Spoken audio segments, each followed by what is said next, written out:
"Get your hands off me. I paid for this seat." The words cut through the cabin like a blade. A cell phone camera clicks. A woman screams. The metallic rip of a zip tie cuff being pulled tight echoes through first class, and suddenly everyone is watching. This isn't a criminal. This is Isaiah Brooks, passenger in seat 2A. He's wearing a $40 hoodie, but his ticket cost $12,500. And in 60 seconds, he will be dragged down the aisle of TransGlobal Flight 447, his face scraping the carpet, all because a flight attendant decided he didn't belong. But she didn't know who she was touching. She didn't know about the $48 billion contract in his briefcase. And she didn't know that by tomorrow morning her single act of prejudice wouldn't just cost her a job. It would cost TransGlobal Airlines everything. The air pressure changes as the aircraft door seals shut. The hum of auxiliary power fills the silence. And somewhere between Gate 23 and this moment, everything went catastrophically wrong. Isaiah's hands are zip-tied behind his back now. His expensive noise-canceling headphones have fallen to the floor, crushed under a security officer's boot. His briefcase lies open in the aisle, papers scattered like evidence at a crime scene. Among them, clearly visible to everyone watching, is a document with a header in bold letters. Classified. Department of Defense. Project Sentinel Implementation Schedule. Diane Fletcher, the senior purser with 26 years of experience and a rigid helmet of blonde hair, stands near the galley with her arms crossed. She watches the scene unfold with something that looks like grim satisfaction. She was certain she was right. Certain he didn't belong. Certain that maintaining standards meant making hard decisions. She was catastrophically wrong on all 3 counts. But we're getting ahead of ourselves. Rewind 3 hours. To understand how a $100 billion airline was brought to its knees not by a market crash or competitor, but by a single act of prejudice, we need to go back. Back to a flagship lounge at JFK Terminal 5, where a man sat in a leather chair, exhausted and unaware that his entire life was about to become a global news story. Back to the moment when Isaiah Brooks, one of the most powerful men in America, made the mistake of flying while black. JFK Terminal 5, TransGlobal Flagship Lounge, 4:15 p.m. The TransGlobal Flagship Lounge at JFK's Terminal 5 was a carefully curated symphony of privilege. Crystal champagne flutes clinked softly against marble countertops. Laptop keyboards clicked with the hushed urgency of people who believed their emails could change the world. The air carried the scent of expensive perfume, slightly too strong, mingling with the aroma of complimentary aged scotch and artisan cheese plates. It was an environment meticulously designed to insulate its occupants from the mundane chaos of travel. A velvet rope sanctuary for the global 1%. And in this sanctuary, looking thoroughly out of place, sat Isaiah Brooks. He wasn't wearing a custom-tailored suit. He wasn't barking orders into a rose-gold iPhone. He was slouched in a plush leather armchair near the window, wearing faded, dark-washed jeans, a simple black hoodie with the hood down, and a pair of well-worn Adidas sneakers that had seen better days.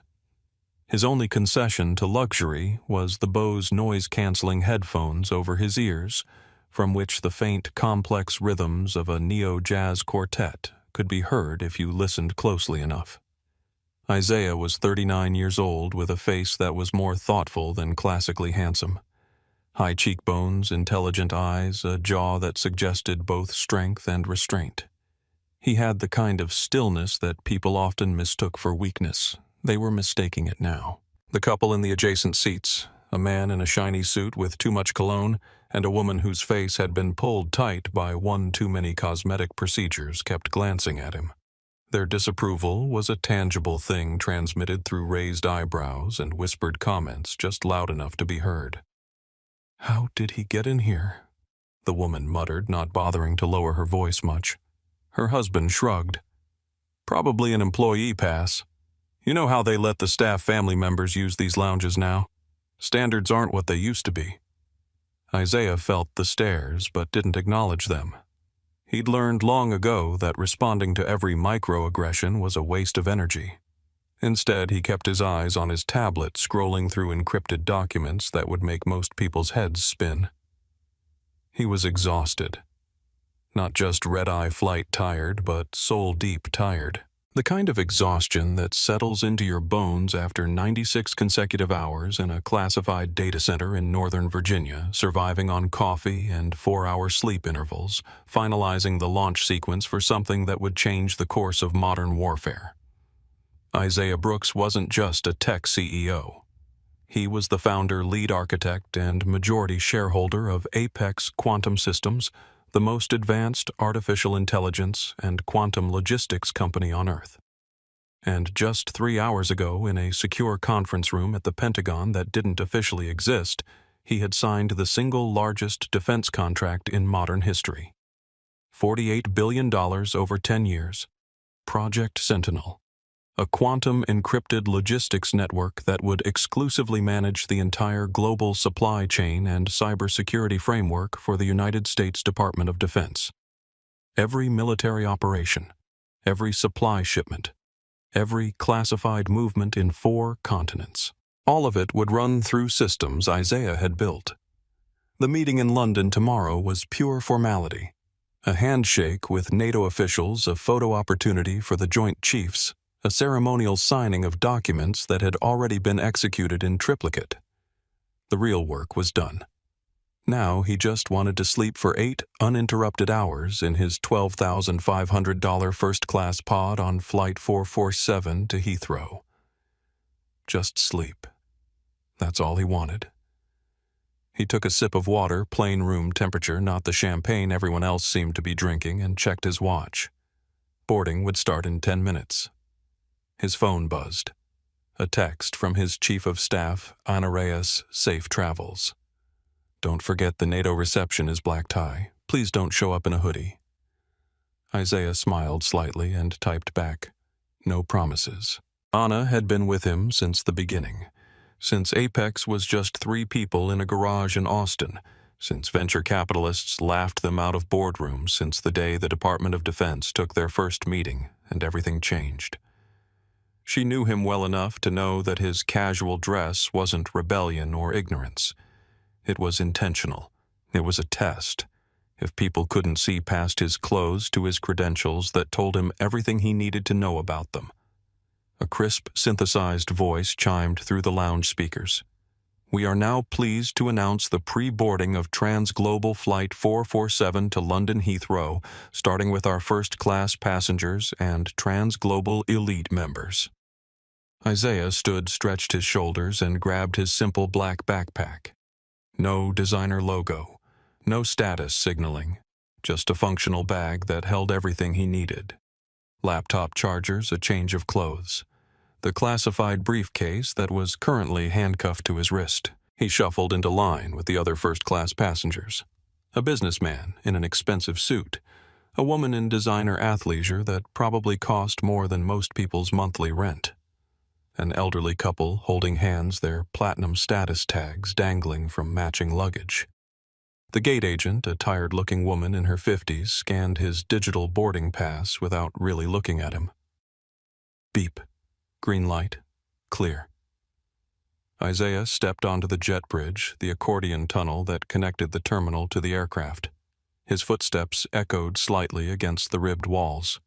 And then he was through the aircraft door, turning left into the exclusive front cabin, into the realm of lie-flat seats and hot towel service, and the illusion that flying at 35,000 feet could somehow be luxurious.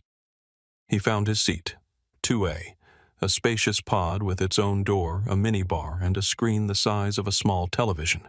He tossed his backpack under the ottoman, unlocked the briefcase from his wrist, and set it carefully in the storage compartment and sat down with a long exhale.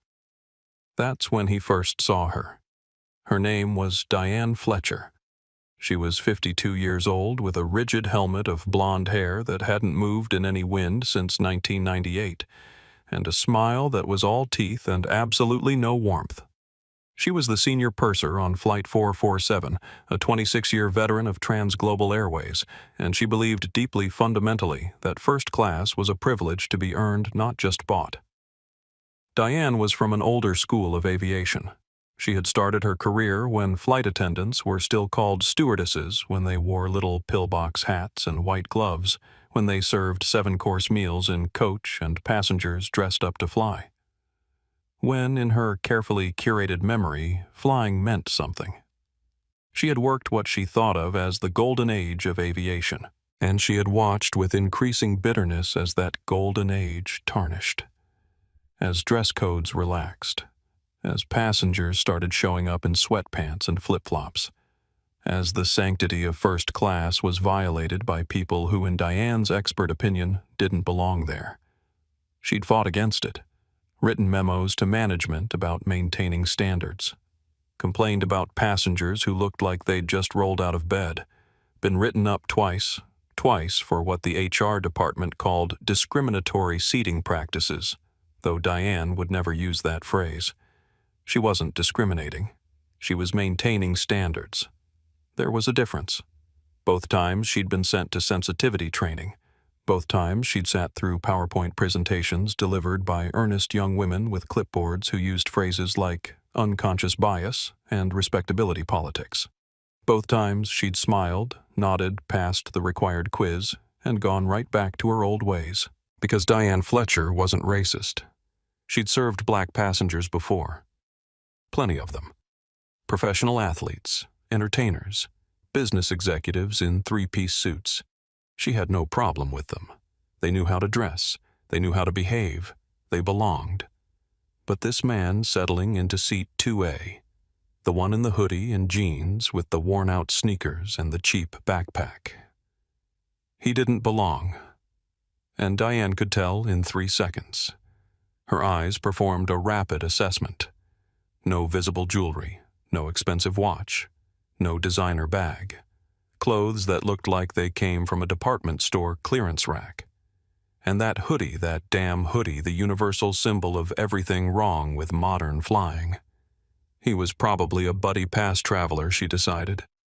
An employee's relative flying for free on a standby ticket that had been upgraded by mistake. Or worse, someone who'd fraudulently acquired miles and was about to be caught. Either way, he was her problem to solve. Diane glided over to seat 2A, her smile fixed in place like a mask that had been superglued on. Her voice came out in that sickly sweet melody that service workers use when they're about to deliver bad news. "Welcome aboard, sir. Can I see your boarding pass one more time?"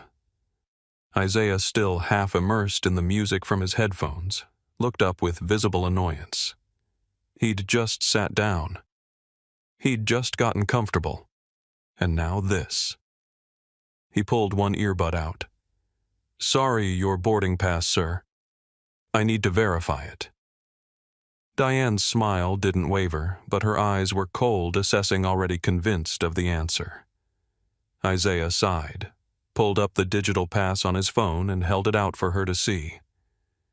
Diane stared at the screen, then at her own tablet, then back at the screen. Her perfectly shaped eyebrows drew together in a slight frown. It says Brooks. Isaiah Brooks. You're in 2A. That's right. Isaiah hoped this was the end of it. Hoped he could put his headphones back on, close his eyes, and forget about the world for the next 7 hours. Diane gave him one more appraising look, a head-to-toe scan that made her assessment clear. Then she deployed her customer service voice again. "It's just that we often have to reseat passengers. Technology isn't always reliable." Isaiah waited. "Let me get you a pre-departure beverage while I check on this." Diane already mentally prepared her next move. "Orange juice champagne. Just water, please." "Thank you." As Diane walked away from seat 2A toward the galley, she passed the junior flight attendant, Sophia Ramos. Sophia was 24 years old on her first international rotation and vibrating with a mixture of nervous energy and genuine excitement about working first class on a transatlantic flight. Diane leaned in close as she passed her voice just loud enough for Sophia to hear. Keep an eye on 2A. Sophia glanced toward the front of the cabin, confused. Him. Why, Diane straightened a cocktail napkin that didn't need straightening. I've been doing this for 26 years, sweetie. You get a feel for these things. He's not first class. He's a problem waiting to happen.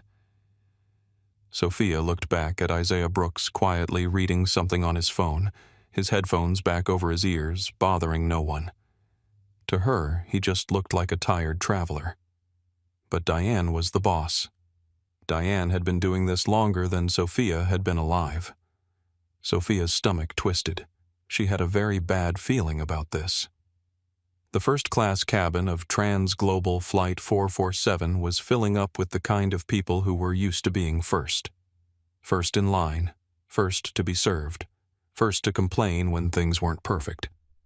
Directly in front of Isaiah in the coveted 1A position, with its extra legroom and its proximity to the exit door, sat Judith Brennan. She was 63 years old with steel gray hair cut in a no-nonsense bob, reading glasses perched on her nose and a Kindle in her hands, displaying what looked like a dense legal text. Judith had been a federal judge for 32 years, serving on the Ninth Circuit Court of Appeals until her retirement 18 months ago.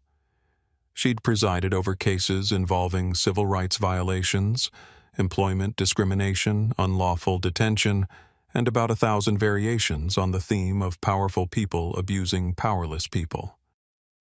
She knew the sound of injustice. She'd heard it in courtrooms and depositions in the carefully parsed language of attorneys trying to justify the unjustifiable. And she was hearing it now in the barely audible conversation between the senior purser and the junior flight attendant. Judith didn't look up from her Kindle, but she was listening. Always listening. Old habits from 3 decades on the bench died hard. She opened the voice memo app on her iPhone, set the phone face down on her tray table, and let it record, just in case. She'd learned long ago that the truth had a way of changing when people thought no one was watching. 2 rows back across the aisle sat Carlos Rivera. He was 46 years old, Colombian-American, wearing an expensive charcoal suit that had been custom-tailored in Bogota, and he was trying very hard to focus on his laptop. The screen showed a marketing presentation for the tech firm where he served as VP of Brand Strategy, but the words weren't registering. Because Carlos had seen this before. 22 years ago, he'd been the man in the seat. Different airline, different city, same situation. He'd been flying back to Bogota for his mother's birthday, dressed casually, because it was supposed to be a quick trip, and he'd been pulled off a flight by airline staff who were convinced his frequent flyer status was fraudulent. No reason. No explanation. Just a certainty that someone who looked like him couldn't possibly belong in business class. They'd interrogated him for 45 minutes in a back office, made him prove his identity 3 times, made him show credit cards, employment verification, even a photo of himself with his mother. And when they finally grudgingly admitted their mistake, there was no apology, just a shrug and a new ticket for a flight 6 hours later. He'd been humiliated in front of 200 passengers, and not one person had spoken up. Carlos had sworn to himself that day if he ever saw it happen to someone else, he would speak up. He wouldn't be silent. He wouldn't be complicit. But now, sitting here in his expensive suit with his platinum elite status and his 6-figure salary, Carlos felt his throat tighten. Because speaking up meant making a scene. It meant being that Latino guy causing problems. It meant potentially being blacklisted, being labeled difficult, being remembered for the wrong reasons. His phone buzzed on the armrest. A text from his daughter Elena, who was 17 and fierce and uncompromising in the way only teenagers can be. Dad, remember, you told me to always stand up for what's right, even when it's hard. Love you. Safe flight. Carlos stared at the message for a long moment. Elena was right. He had told her that, many times. And if he stayed silent now, what did that teach her?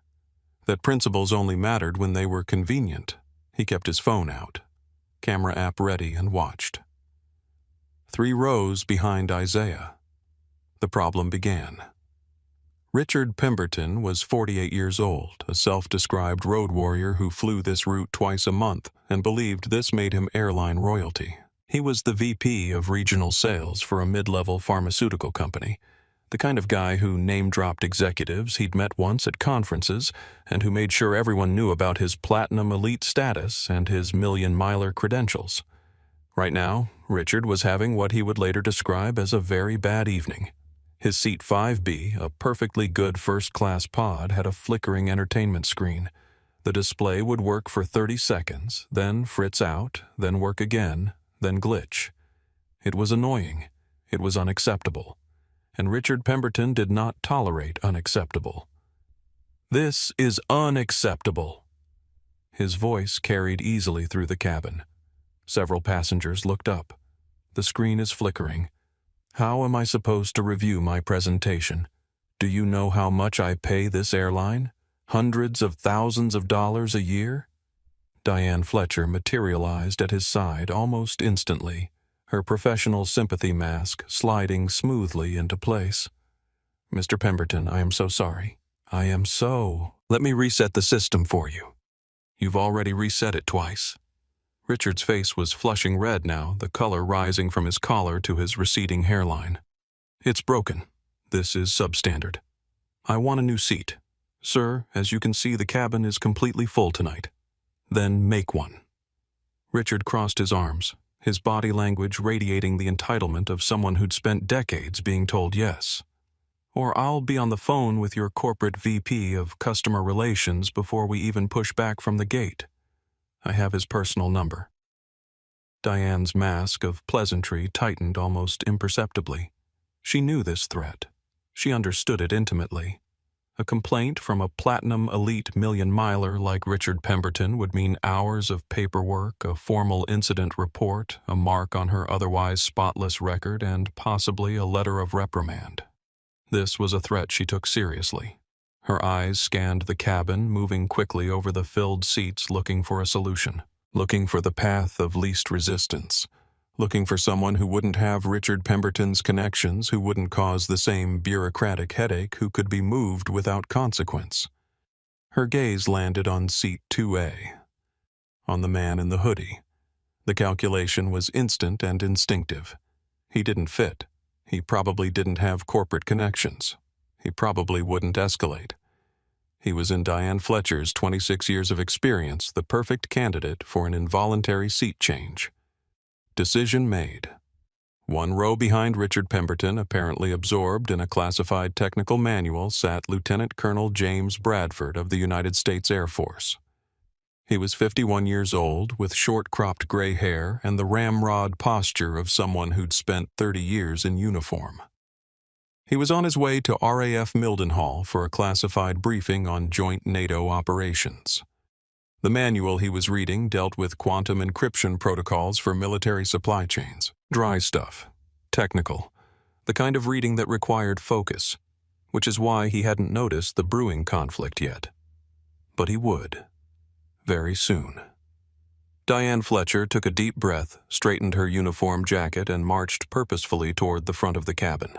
Her heels clicked against the aircraft floor with the confidence of someone who'd made this walk thousands of times. Sophia Ramos, still standing near the galley, pretending to organize cocktail napkins, watched her go. Her heart was sinking. She knew what was coming. She'd seen that expression on Diane's face before during training. The look of someone who'd made a decision and wasn't going to be swayed. Diane stopped at seat 2A and tapped Isaiah's shoulder with two perfectly manicured fingers. Isaiah opened his eyes, visibly annoyed at being disturbed for the second time in 5 minutes. He removed his headphones with the slow, deliberate movement of someone exercising patience. "Yes, sir." Diane's voice was still sweet, still professional, but there was steel underneath now. "We have a small equipment issue with one of our seats. We're going to have to move you." Isaiah frowned. "Move me where we have a lovely seat for you in our Economy Plus cabin. It's a window seat, and I'll be happy to offer you complimentary cocktails throughout the flight and a $300 travel voucher for the inconvenience." Isaiah stared at her as if she'd just asked him to fly the plane himself. His expression didn't change, but something shifted in his eyes. Recognition, maybe, or resignation. The look of someone who'd seen this movie before and knew how it ended. No. Diane's plastic smile faltered for just a fraction of a second. I beg your pardon? No, thank you. I'm not moving. Isaiah's voice was quiet, but absolutely firm. I'm fine right here. The smile crystallized into something brittle and dangerous. Sir, I'm not asking. I'm telling you, and I'm telling you. Isaiah interrupted, his tone still measured but now carrying an edge like a blade wrapped in silk, that I paid $12,500 for this specific seat. I have a confirmed reservation. I've committed no violation of any policy. And I'm not moving because another passenger is having a tantrum about his television screen. The question hung in the air like smoke after a gunshot. Diane's face flushed. That passenger is a Platinum Elite member, and I'm a paying customer who followed every rule. Isaiah held her gaze. Or do Elite members get to decide who belongs in first class based on what they're wearing? There was no good answer to that question. Diane knew it. Isaiah knew it, and several passengers who were now pretending not to listen but definitely listening knew it. From seat 1A, Judith Brennan lowered her reading glasses and looked up. Her voice cut through the tension with the precision of someone who'd spent 3 decades commanding courtrooms. Excuse me, not loud but authoritative. But I couldn't help overhearing. You're asking this gentleman to vacate his paid seat? Diane turned, her smile snapping back into place. Ma'am, this is a crew matter. I appreciate your concern, but...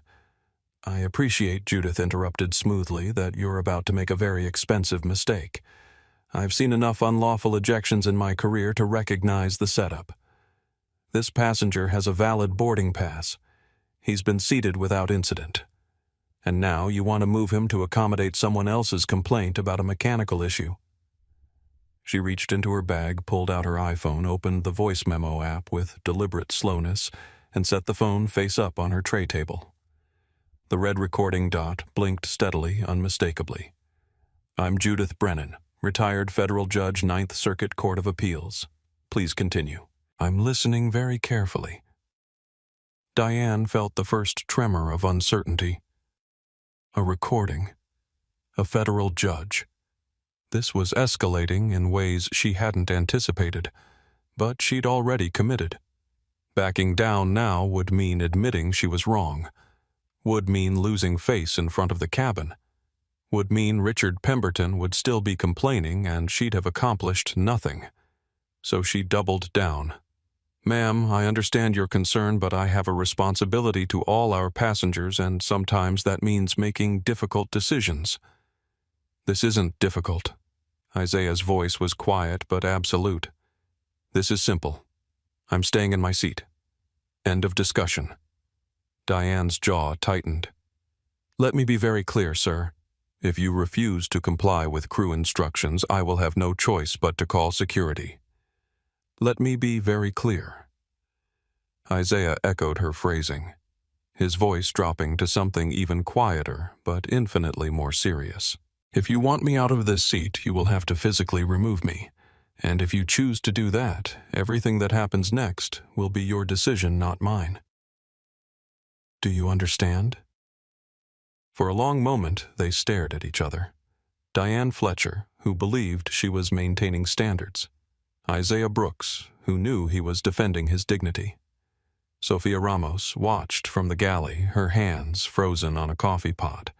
Her internal voice was screaming that this was wrong, that this was spiraling out of control, that someone needed to stop this before it became irreversible. But she was 24 years old with $52,000 in student loan debt and rent due in 8 days. Her voice wouldn't come. The words stayed locked in her throat, so she stayed silent and would hate herself for it later. Diane made her decision. She turned on her heel, walked to the galley phone, picked up the receiver, and pressed 3 digits. This is Senior Purser Fletcher on Flight 447 Gate 23. I need Port Authority security to aircraft. We have a passenger refusing to comply with crew instructions. Immediate response requested. She hung up and turned back to face the cabin, her expression one of grim satisfaction. She had followed protocol. She had maintained order. She had done her job. Isaiah Brooks settled back in his seat, closed his eyes, and waited. He'd given them a chance to walk away. Multiple chances. They'd chosen this path. Whatever happened next was on them. The cabin had gone very quiet. The kind of quiet that happens when everyone knows something bad is about to happen, but no one wants to be the first to acknowledge it. In seat 5B, Richard Pemberton watched the confrontation unfold with a mixture of vindication and discomfort. His flickering screen suddenly seemed less important. He turned to his wife, Lisa, who sat in 5C with her arms crossed and her face carefully neutral. He should just move. Richard kept his voice low, but not low enough. Is it really worth making a scene over a seat? Lisa Pemberton, who'd been married to Richard for 23 years and had watched him make scenes over far less important things, kept her eyes forward. He paid for his seat, Richard. I know, but it's just a seat. And I'm having a real problem here with my screen. Wouldn't it be easier if he just... If what Lisa turned to look at her husband for the first time since the confrontation began. If the black guy just gave up his seat to make the white guy happy. Is that what you're saying? Richard's mouth opened, then closed. His face flushed. I didn't mean it like that. Yeah. Lisa turned back to face forward. You did. They didn't speak again. 2 rows ahead, Judith Brennan had heard every word. She made a mental note, added it to her growing list of witness testimonies. This wasn't just about Diane Fletcher and her prejudiced assumptions. This was about every passenger who thought the man in the hoodie should just comply, just give up, just make it easier for everyone else. The soft bigotry of low expectations. Judith had written dozens of judicial opinions about it. Now she was watching it play out in real time 35,000 feet before the plane had even left the ground. Across the aisle in seat 3C, Carlos Rivera felt his hands start to shake. His laptop screen had long since gone dark from inactivity. He couldn't focus on work. Couldn't focus on anything except the knot in his stomach and the memory of being in that man's position 2 decades ago. His phone screen still showed Elena's text, "Stand up for what's right, even when it's hard." Carlos glanced around the cabin. Other passengers were watching now, some with curiosity, some with discomfort, some with the carefully neutral expressions of people who'd perfected the art of not getting involved.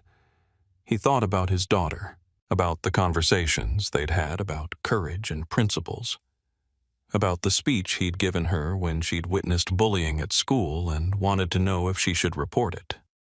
Always speak up, he'd told her. Silence is how injustice survives. Easy words when they cost nothing. Much harder now. Carlos made a decision. He opened his phone's camera app and positioned it carefully on his armrest, angled toward seat 2A. He wasn't recording yet. But he was ready. If this escalated, when this escalated, he would have evidence. In seat 6C, a white woman named Emma Hartford was already crying softly. She whispered to her husband, Michael, seated beside her in 6D. This is wrong. Someone needs to say something. Michael squeezed her hand but offered nothing else. He was a middle manager for an insurance company, conflict-averse by nature and profession. The kind of person who'd built an entire career on not making waves. But Emma wouldn't let it go. Michael. This is wrong. I know. His whisper carried no conviction. But what are we supposed to do? It was a question without a good answer. 2 rows behind them, in seat 8B, a Hispanic woman named Rosa Delgado was already on her phone. She'd opened Twitter and was live tweeting the incident with the kind of furious energy that only comes from watching injustice in real time. Watching TransGlobal Air flight attendant harass black passenger in first class for no reason. He has valid ticket. He's done nothing wrong. She's calling security. This is unreal. Hashtag TransGlobal shame. She hit tweet and watched it post. 4 people liked it immediately, then 7, then 15. The first spark of what would become an inferno. In seat 4B, Colonel James Bradford finally looked up from his classified manual. He'd been dimly aware of raised voices, but military technical specifications required focus, and he'd learned to tune out ambient noise. Now, though, the tension in the cabin was impossible to ignore. He closed his manual and looked toward the front of the aircraft. Saw a man in a hoodie sitting in 2A. Saw a flight attendant standing near the galley with her arms crossed. Saw other passengers watching with varying degrees of interest and concern. Bradford didn't know what had happened, but he'd been in enough tense situations to recognize the warning signs. This was going to escalate. And when security arrived, it was going to escalate quickly. He kept watching. Waiting. Near the galley, Sophia Ramos was pretending to organize cocktail napkins for the 3rd time. Her hands were trembling. She could hear Diane talking to the other flight attendants, explaining the situation, justifying her decision. He refused crew instructions. Multiple times. I had no choice but to call security. This is protocol. This is what we're supposed to do. But Sophia had watched the whole thing. She'd seen how it started, seen the way Diane had looked at the passenger, seen the assumption that had preceded the action. Protocol. That's what Diane kept saying, as if following rules absolved you of responsibility for the outcome. Sophia thought about her own training, the videos they'd shown, the scenarios they'd practiced, the emphasis on de-escalation, on treating every passenger with respect, on recognizing bias. And she thought about how all that training had vanished the moment Diane decided someone didn't belong. The jet bridge door opened. Heavy footsteps echoed in the tunnel. Security was here. 2 Port Authority police officers stepped onto the aircraft, and the temperature in the cabin seemed to drop 10 degrees. The first officer through the door was Derek Mason. He was 28 years old, white, with the kind of aggressive swagger that comes from 3 years of authority and not enough experience to temper it. His hand rested near his belt near his radio, and his cuffs, and his eyes swept the cabin with the practiced assessment of someone looking for trouble. Behind him came his partner, Luis Garcia. Luis was 49, Hispanic, with 22 years of experience in Port Authority security, and the weary expression of someone who'd seen this exact situation go wrong too many times before. He'd tried to talk Derek out of responding so aggressively on the walk over. Derek hadn't listened. Derek never listened. Diane Fletcher moved to intercept them near the galley, her voice low and urgent. "Thank you for coming. The passenger in 2A has refused multiple requests to move to another seat. He's been combative and disrespectful. I need him removed from the aircraft." Derek nodded, already forming his narrative. Difficult passenger. Refusing crew instructions. Clear-cut case. Luis, standing slightly behind his partner, frowned. Something about this felt off. The passenger in question, he could see him now, sitting in 2A, didn't look combative. Didn't look aggressive. Just looked tired. But Derek was already moving forward, his boots heavy on the aircraft floor. "Sir?" Derek's voice was loud, authoritative, designed to command attention and compliance. "I need you to step out of the seat." Isaiah opened his eyes slowly. He'd heard them coming. Had known this moment was inevitable from the second Diane picked up that phone. He looked up at Derek Mason and saw exactly what he expected to see, a young officer with something to prove and a situation he'd already judged. Officer. Isaiah kept his hands visible on the armrests, his body language deliberately non-threatening. "I've done nothing wrong. I have a valid boarding pass. I'm seated in my assigned seat. I've committed no violation. Flight crew has asked you to move." Derek's jaw was tight. That's a lawful order. Failure to comply is a federal offense. The flight crew asked me to voluntarily give up my paid seat. Isaiah's voice remained measured. I declined. That's my right. Luis Garcia stepped forward, his hand touching his partner's elbow. Hey, Derek. Let's just call the gate supervisor. We can sort this out without... Derek shrugged off the touch, annoyed. Sir, I'm not going to ask again. Stand up. Now. From seat 1A, Judith Brennan's voice cut through the tension like a scalpel. Officers. I'm Judith Brennan, retired federal judge from the Ninth Circuit. I've been recording this entire interaction. She gestured to her phone, still face up on the tray table, the red dot still blinking. This passenger has not threatened violence. He has not used profanity. He has not violated any regulation.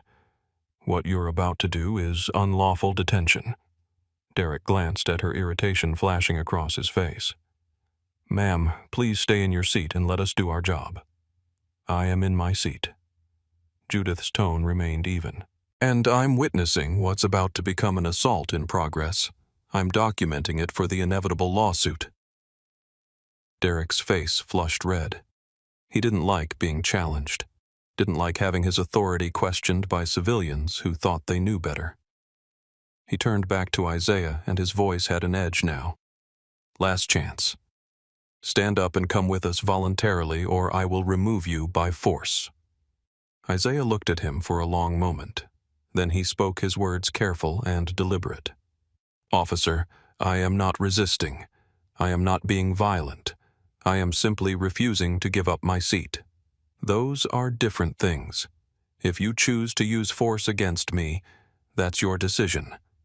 But I want it clearly understood that I am not giving you cause. It was the wrong thing to say to the wrong officer at the wrong time.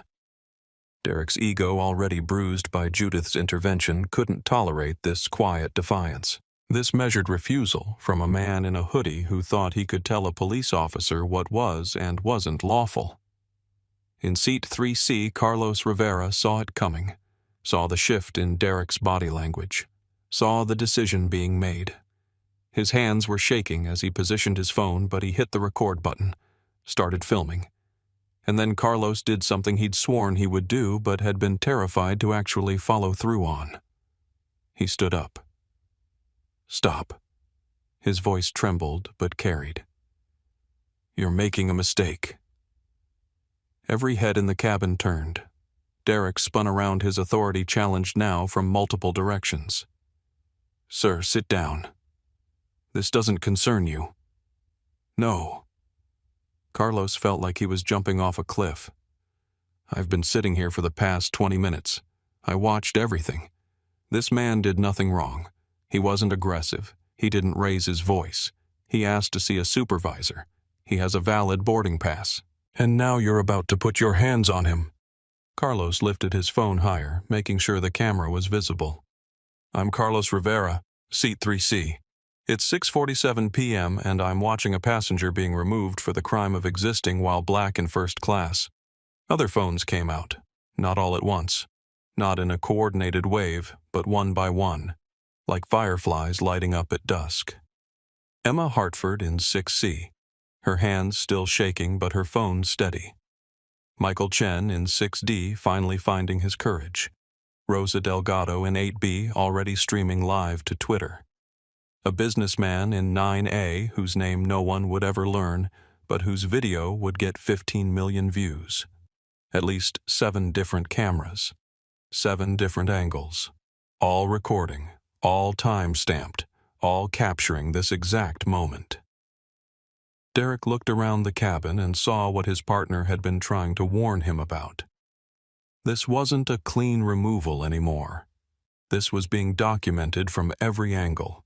This was going to be scrutinized. This was going to be everywhere. For just a second, Luis saw uncertainty flicker across Derek's face. Saw his partner realize that maybe, just maybe, this wasn't worth it. But Derek's pride was stronger than his judgment. Everyone needs to put their phones away and sit down, or you'll be removed too. Derek's voice was rising. "This is a security matter, and interfering with law enforcement is a federal offense." "Then arrest me," Judith's voice came from 1A. "I'm a retired federal judge documenting a civil rights violation. I dare you to arrest me." Derek's hand moved to his belt, to the handcuffs, to the zip ties he carried for situations exactly like this, or at least situations he thought were exactly like this. Luis tried one more time. "Derek, man, please. Let's just step back and—" He refused a lawful order. Derek's voice was tight. "He's getting removed. End of discussion." In seat 4B, Lieutenant Colonel James Bradford set down his classified manual. Something about the passenger in 2A had been nagging at him since the officers arrived. Something familiar. He'd been half listening to the confrontation while trying to read, and now he gave the scene his full attention. The man in the hoodie, the measured demeanor, the careful responses, the way he held himself despite being outnumbered and threatened. Bradford looked closer. Really looked. Not at the clothes or the casual appearance, but at the face, at the features, at the intelligent eyes and the high cheekbones and the expression that suggested this wasn't his first time dealing with authority that didn't recognize him. And then it clicked. Bradford had seen that face before. Not in person, but in briefings, classified briefings, Pentagon briefings. Briefings where they discussed the single most important civilian contractor in the United States defense infrastructure. Oh no. Oh God, no. Bradford stood up so fast his technical manual fell to the floor with a thud. His voice, when it came out, had the unmistakable ring of military command, the kind of voice that makes people stop and pay attention. Wait. Not shouting, but projecting. Authoritative. Immediate. You need to stop right now. Derek turned annoyed at yet another civilian interfering. "Sir, this doesn't concern—" "That's Isaiah Brooks." Bradford's voice was quieter now, but somehow more intense. The kind of quiet that demands attention. The name hung in the air like an unexploded bomb. Diane Fletcher blinked. Bradford's eyes stayed locked on Derek. Isaiah Brooks, founder and CEO of Apex Quantum Systems. Derek's hand, which had been reaching for Isaiah's arm, hesitated. "So, I don't care if he's a CEO. The company that runs Project Sentinel." Bradford's voice took on an edge like a blade being slowly unsheathed. The man whose systems currently manage the logistics for every United States military operation in 3 continents. The single most important civilian defense contractor to the Department of Defense. The cabin went absolutely silent. Even the ambient aircraft noise seemed to fade. Derek's hand dropped to his side.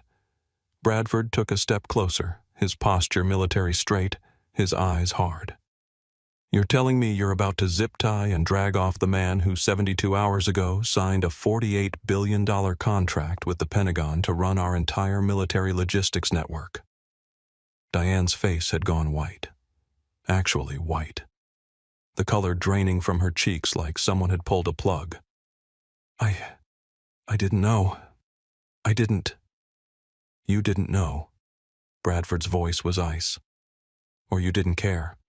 Because I'm trying to understand how your senior purser looks at a man with a valid boarding pass sitting quietly in his assigned seat and decides he doesn't belong based on his clothes."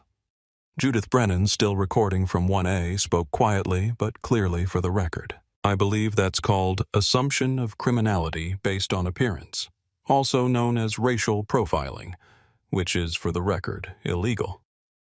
Richard Pemberton in 5B had shrunk so far back into his seat he was practically part of the upholstery. His flickering screen was completely forgotten now. His complaint had started this chain reaction, and he suddenly wanted to disappear. Luis Garcia let out a long breath. This was what he'd been afraid of. This was why he'd tried to get Derek to slow down. Because you never knew who you were dealing with. You never knew when a routine call would turn into a career-ending mistake. Derek's face had gone from red to pale. The authority in his voice evaporated.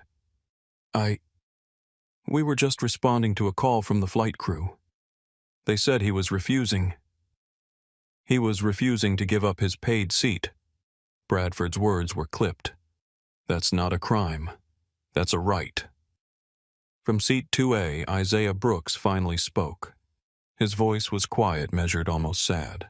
He looked up at Colonel Bradford, who was still standing in the aisle. "Colonel." Isaiah's tone was respectful but firm. "I appreciate the intervention, but I don't need my title to deserve basic human dignity. No one does." The words landed like a physical blow. Several passengers visibly flinched. Isaiah continued, his eyes moving to Derek, to Diane, to the other passengers who were watching. "I shouldn't have to be the CEO of a defense contractor to be treated with respect. I shouldn't have to have a $48 billion contract for my boarding pass to be considered valid. And the fact that my job title is the only thing making you reconsider your actions tells me everything I need to know about what you really see when you look at me." The silence that followed was deafening. Bradford, to his credit, looked ashamed. "You're right." He sat back down. "You're absolutely right. But they need to know who they're about to destroy their entire company over." Diane Fletcher felt the ground crumbling beneath her feet. 26 years of service, perfect record, commendations, promotions, all of it disintegrating in real time. Because she'd looked at a man in a hoodie and decided he didn't belong. She'd made a lot of decisions in her career, thousands of them. But this was the first one she knew with absolute certainty she could never take back. Sophia Ramos, watching from the galley, felt tears burning behind her eyes. She'd known this was wrong from the start, had felt it in her gut. But she'd stayed silent because Diane was the senior purser, because she was new, because she was scared. And now it was too late to matter.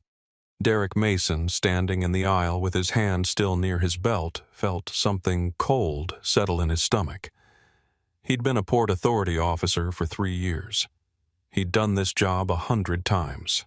Removed difficult passengers. Enforced crew instructions. Done what he was told.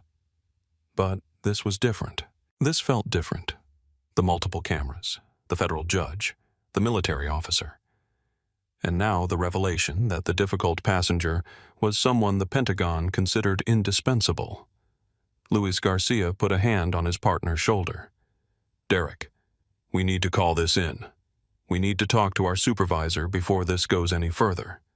Derek shrugged off the hand. His pride wounded his authority, challenged his ego, screaming at him not to back down. "No. The flight crew made a call. We're responding to that call. It doesn't matter who he is or what he does. He refused crew instructions. That's a federal offense under 49 U.S.C. Section 46504. He was quoting regulations now, hiding behind procedure, the last refuge of someone who knew they were wrong but couldn't admit it. Isaiah looked at him with something that might have been pity. "Officer Mason." He'd caught the name from the uniform badge. "This is your last chance to walk away. I'm giving you an out. Take it." Derek's jaw clenched. Derek's jaw. "Yeah?" Or what Isaiah's response was. Quiet. Almost sad. "Or you'll spend the rest of your life wishing you had." For just a moment the cabin held its breath. A crossroads. A moment where everything could still change direction. Where common sense could still prevail. Where someone could admit they were wrong before the damage became permanent. But Officer Derek Mason was 28 years old with 3 years of authority and an ego that had been challenged in front of 50 witnesses. He'd already committed, already chosen his path, already decided that backing down would be weakness. His hand closed on Isaiah's shoulder, and 7 cameras captured the exact moment when everything went irreversibly, catastrophically wrong. The moment Derek Mason's hand clamped onto his shoulder, Isaiah Brooks felt something cold and familiar settle deep in his chest. Not fear, he'd been afraid before, and this wasn't that. Not even anger, though anger was there, simmering beneath the surface. This was resignation, recognition, the weary acknowledgement of a pattern he'd seen too many times. He'd spent his entire adult life building systems to prevent exactly this kind of stupidity, algorithms that could predict supply chain disruptions months in advance, artificial intelligence that could flag security threats before they materialized, logic structures so sophisticated they could coordinate military operations across continents without a single point of failure. But here in this pressurized tube that hadn't even left the ground, no amount of technological genius could save him from a man who'd looked at his hoodie and decided he was a threat. Officer. Isaiah kept his voice level despite the pressure on his shoulder. "I'm asking you one last time. Please remove your hand." Derek's response was to tighten his grip. Isaiah had taken taekwondo lessons when he was 16, had earned his black belt by 17. His father had insisted on it. In this world, James Brooks had told his son, black men don't get the benefit of the doubt. You need to know how to defend yourself. Isaiah's muscle memory kicked in. Pressure points throws moves that could have Derek on the ground in 3 seconds, but defending himself would become the story. CEO assaults officer. So Isaiah made a different choice, a choice he'd learned not from martial arts, but from a civil disobedience workshop in college, a choice made by protesters and activists who'd understood that sometimes the most powerful resistance was no resistance at all. He went completely limp, let his body become dead weight, let gravity do its work, gave Derek Mason nothing to fight against, and therefore nothing to justify fighting. From the galley, Sophia could see everything. Could see Isaiah go limp as Derek grabbed him. Could see the momentary surprise on the officer's face when Isaiah refused to fight back. Could see Diane standing near the forward exit with her arms crossed, watching like this vindicated everything she'd decided. Sophia's hands were frozen on the coffee pot she'd been holding for several minutes now. Her knuckles were white. The pot was shaking. Her hand moved toward Diane's shoulder. Stopped. Started again. Stopped. Just say something. Tell them to stop. Tell them this is wrong. But her voice wouldn't come. The words stuck behind her teeth like broken glass. She'd practiced this in training, speaking up, reporting problems, being an advocate. But training didn't include the weight of Diane's stare, didn't include the fear of being blacklisted, didn't include $52,000 of debt and $800 left in her bank account. So her hand dropped, and she watched. Judith had seen a lot in 32 years on the federal bench. She'd seen police officers lie under oath. She'd seen prosecutors suppress exculpatory evidence. She'd seen defense attorneys sabotage their own clients out of laziness or incompetence or simply not caring. But watching this, watching a man be physically assaulted for the crime of existing while black in first class, Judith felt the old rage ignite in her chest. The same rage that had driven her through law school, through her clerkship, through decades of fighting for justice in a structure that often had no interest in it. She kept her phone steady, zoomed in, made sure every detail was captured. Derek's hand on Isaiah's shoulder, the zip ties dangling from his belt. Diane Fletcher standing in the background with that expression of grim satisfaction. "This is Judith Brennan, retired Ninth Circuit judge." Her voice was prosecutorial. "I am witnessing an assault in progress. The passenger has not threatened violence. He has not used profanity. He has not violated any regulation. He has simply refused to vacate his paid seat. What is happening right now is unlawful detention and assault. The time is 6:48 p.m.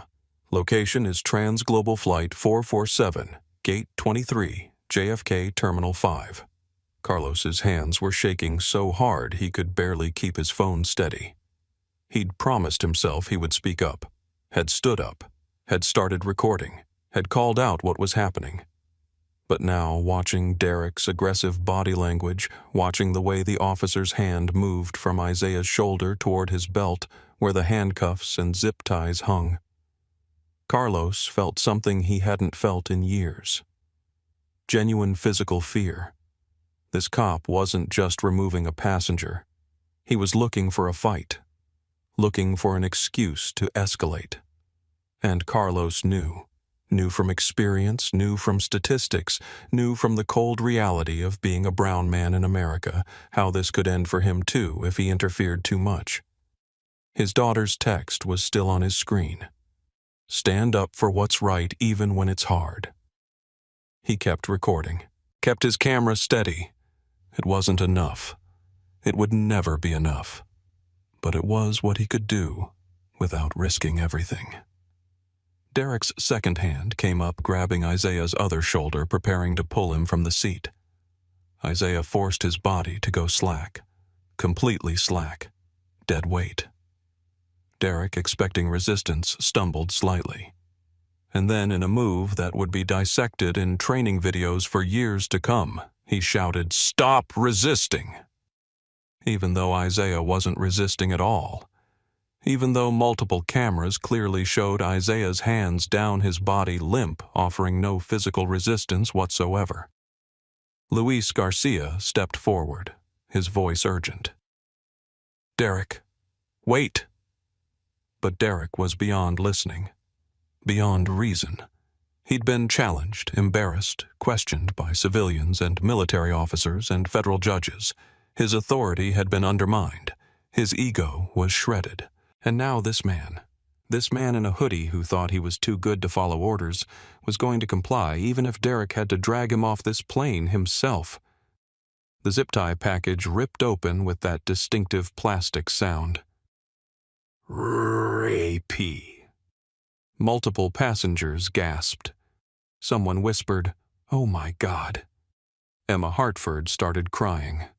Derek pulled, not gently, not carefully, with the kind of excessive force that spoke to rage rather than duty, to pride rather than procedure. Isaiah's body hit the first-class carpet with a dull thump that resonated through the cabin. His $40 hoodie, the same hoodie that had triggered this entire catastrophe, scraped against the rough airplane carpeting. The briefcase that had been in the storage compartment tumbled out, fell open, papers scattered across the aisle like evidence at a crime scene. And among those papers, clearly visible to everyone watching, to everyone filming, was a document with a header in bold letters, classified.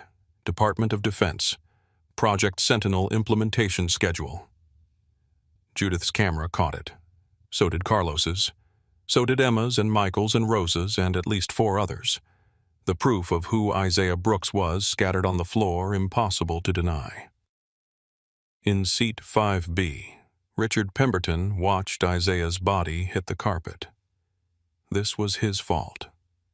The thought arrived, unbidden, unwelcome.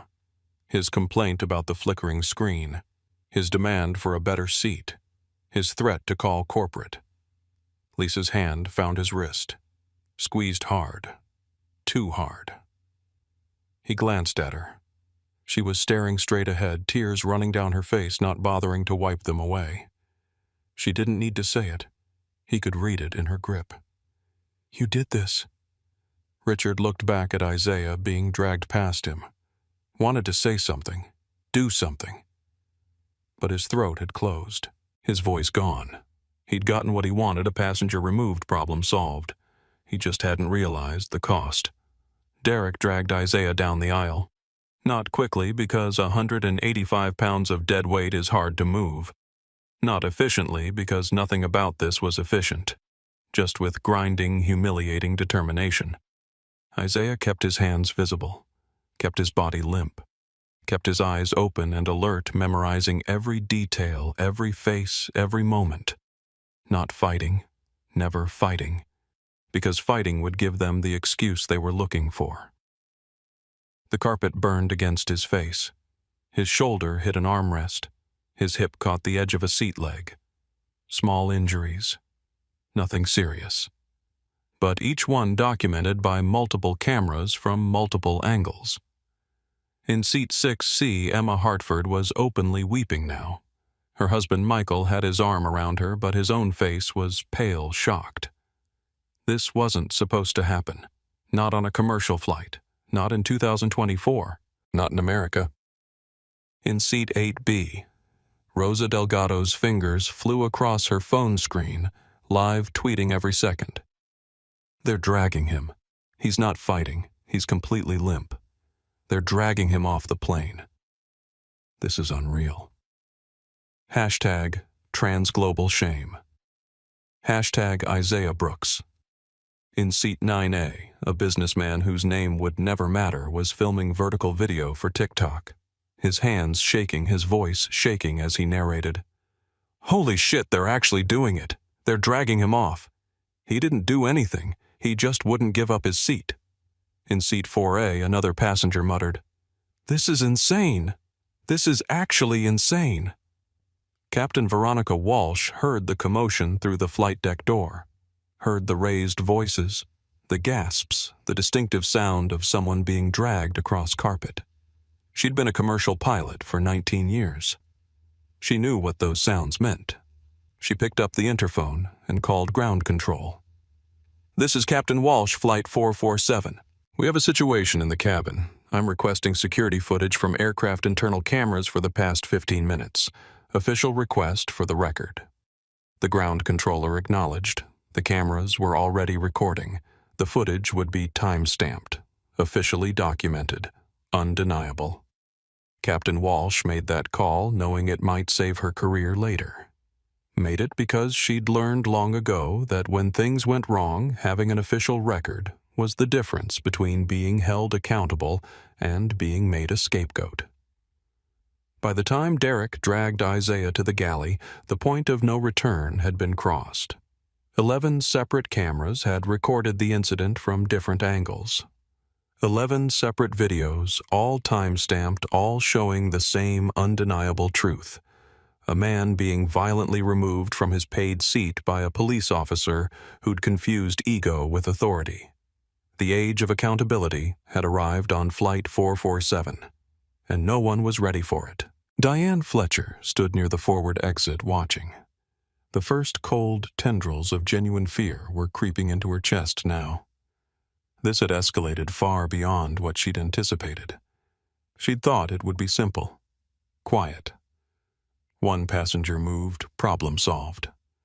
Richard Pemberton's satisfied day continues. 26 years, all of it crumbling around her. Derek zip-tied Isaiah's wrists behind his back. The plastic bit into skin. Tight. Too tight. Another violation that the cameras caught. "Let's go." Derek was breathing hard from the exertion, from the adrenaline, from the shame he wasn't quite ready to acknowledge yet.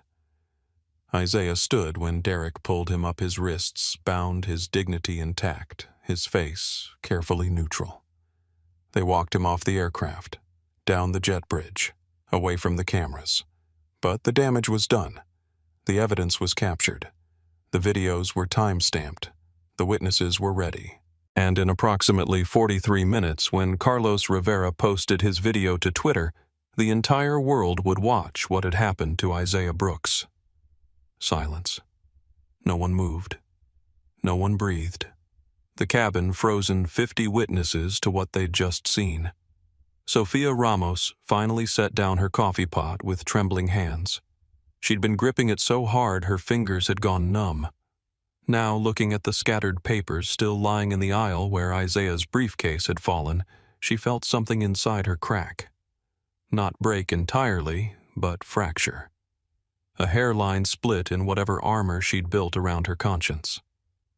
Diane Fletcher stood near the galley, her arms uncrossing slowly, her confident posture deflating like a balloon losing air. She was trying to process what had just happened, trying to reconcile her certainty with the growing realization that she might have miscalculated. Badly. "We need to clean this up." Her voice lacked its usual authority. She gestured vaguely at the scattered documents. "Get those papers collected and secured." Sophia moved forward, mechanically kneeling in the aisle to gather the papers. Her hands were still shaking. As she picked up each document classified headers, technical specifications, DoD seals, she felt her stomach turn. These weren't the papers of a buddy pass traveler. These were the papers of someone important, someone powerful, someone who should never have been treated the way they'd just witnessed. In seat 1A, Judith Brennan tapped her phone screen, ending the voice memo recording. 43 minutes of audio, every word documented. She immediately opened her email and began attaching the recording to messages addressed to the ACLU, 3 different news stations, the FAA Passenger Rights Division, and her former law clerk, who now worked for the Department of Justice. Subject line: unlawful ejection and assault. TransGlobal Flight 447, urgent. She hit send on all 4 emails before Diane could even think about asking people to delete their recordings. Carlos Rivera, still standing in the aisle by seat 3C, looked down at his phone. The video was 47 minutes long. His hands had steadied now that the immediate confrontation was over, but his heart was still racing. He'd done it. He'd stood up.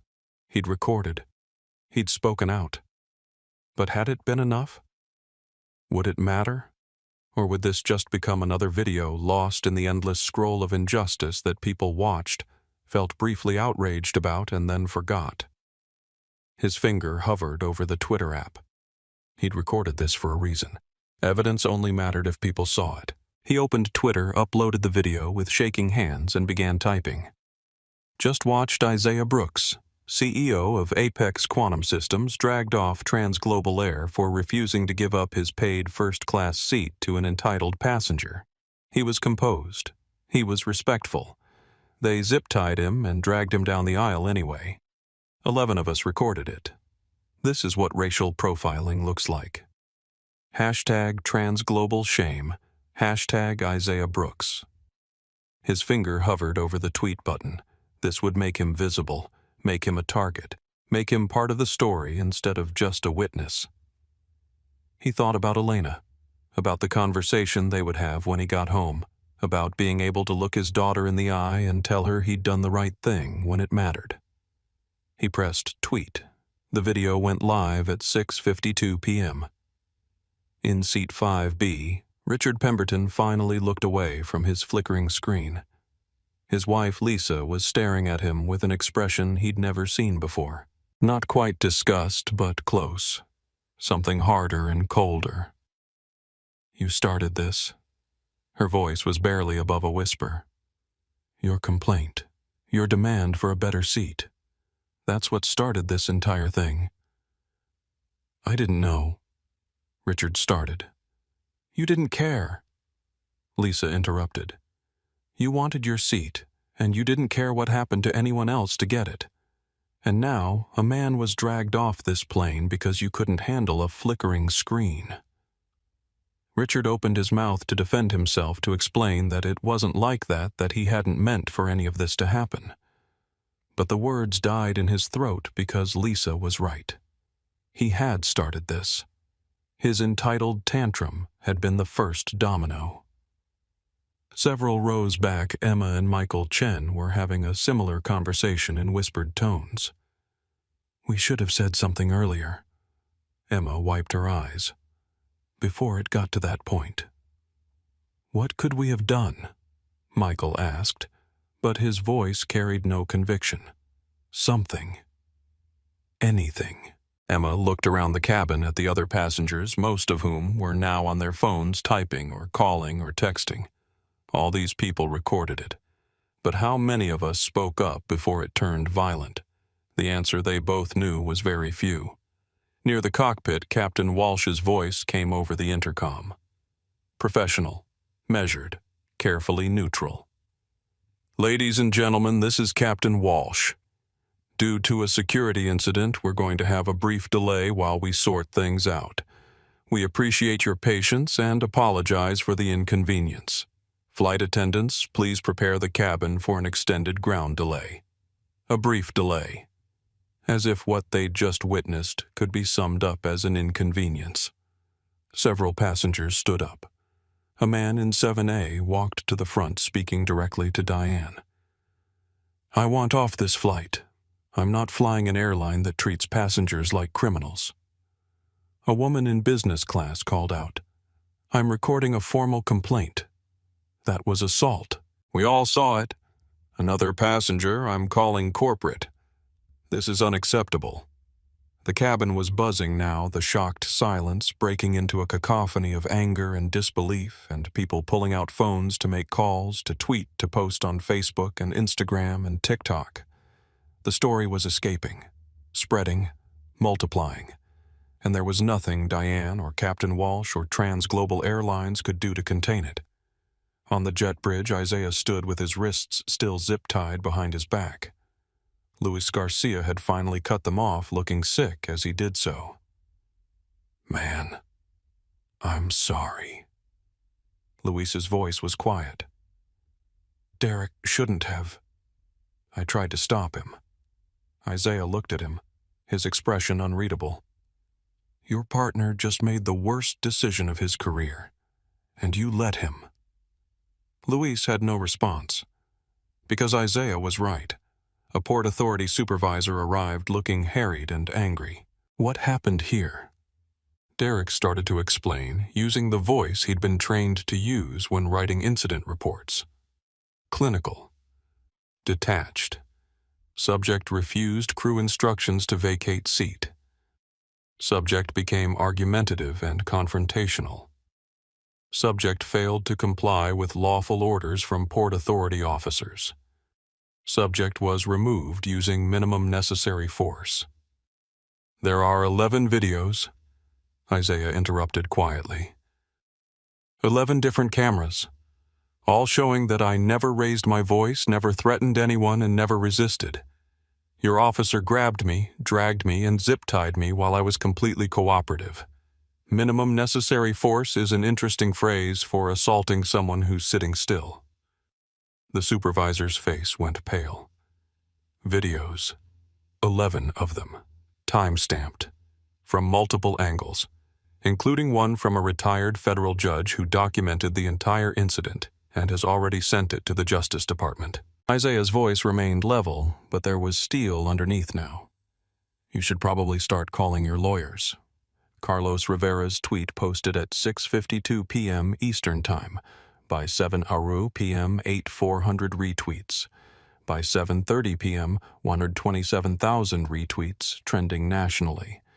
By 8 Sarur p.m., 380,000 retweets, #1 worldwide. The exponential curve had kicked in. The videos started appearing from multiple sources. Not just Carlos's carefully filmed recording, but shaky vertical video from TikTok, professional-looking footage from business travelers who knew how to use their phone cameras, even a few Instagram story compilations that cut together different angles. Rosa Delgado's live tweet thread went viral on its own, with each tweet showing higher engagement than the last. Her followers jumped from 800 to 75,000 in under 2 hours. News outlets started DMing her for interviews. Emma Hartford's Facebook post, "Just witnessed the most disturbing thing I've ever seen on an airplane," got shared 19,000 times, mostly by suburban mothers horrified by the footage. The businessman in 9A, whose name no one would learn, posted his TikTok video with the caption, "POV, you witness a hate crime at 35,000 feet. We haven't even taken off yet." It got 2 million views in the first hour. But it was Judith Brennan's video, 43 minutes of audio recorded from seat 1A, complete with her judicial credentials stated clearly at the beginning, that became the definitive account. She'd sent it to news outlets and they'd jumped on it immediately. By 7:30 p.m., every major outlet had picked it up. CNN Black Tech CEO dragged off flight. NBC defense contractor forcibly removed. Fox Pentagon reviewing contractor relationships. 3 networks. 3 angles. 1 undeniable truth captured in 11 videos. The Pentagon. That was the angle that made this more than just another viral video. This wasn't just about airlines and discrimination. This was about a man who managed supply chains for the United States military being treated like a criminal by the very infrastructure he helped protect. At 7:31 p.m., the Department of Defense issued a terse statement through their press office. "We are aware of the incident involving Isaiah Brooks, CEO of Apex Quantum Systems. We take allegations of discrimination against our contractors extremely seriously. We are reviewing our transportation partnerships with TransGlobal Airlines." That 17-word statement was a grenade. Reviewing our transportation partnerships was Pentagon speak for, "You're in serious trouble." TransGlobal Airlines' stock, which closed regular trading at $134 per share, began dropping in after-hours trading. 129, 123, 118. By 8 p.m. #TransGlobal. Shame had 2.1 million tweets. Isaiah Brooks had 890,000. #boycott TransGlobal was trending with corporate accounts announcing they were suspending their travel contracts. A major tech company tweeted, "Effective immediately, we're suspending our $4.2 million annual travel contract with TransGlobal Air until a full investigation is completed and corrective action taken." A Fortune 500 pharmaceutical company followed. "We do not partner with companies that discriminate. Our employees will fly with airlines that treat all passengers with dignity." More companies piled on. The corporate exodus was swift and merciless. Social media had become a reputation execution chamber, and TransGlobal was strapped to the chair. Isaiah himself, finally released from Port Authority detention with no charges filed, sat in a private office at JFK and scrolled through his phone with an expression somewhere between exhaustion and dark amusement. 247 missed calls, 683 text messages. His email inbox had exploded past 2,000 unread. His chief of staff, Ana Reyes, had left 17 voicemails, each one progressively more panicked. The last one, Isaiah. "Where are you? The internet is on fire. The Pentagon is calling. The board is calling. Everyone is calling. Please, call me back." He texted her, "I'm fine, no charges. Call you in 10 minutes. Then he texted his father, who'd taught him to build things they couldn't ignore, Dad. "Remember when you said I needed to be twice as good to get half as far? I think I might have overachieved." His father texted back immediately. "Just saw the news. Are you hurt? Do you need anything? Just tired. But I'm okay." "Good. Now go make them pay for it." Isaiah smiled slightly and set down his phone. He was tired. Bone tired. Soul tired.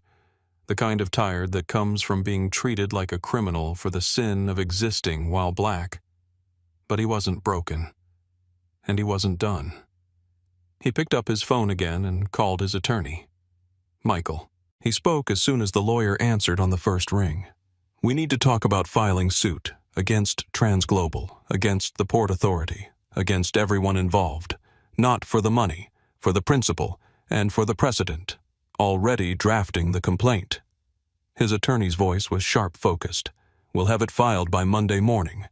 But Isaiah, you should know this is going to be everywhere. Every detail of your life is about to be scrutinized.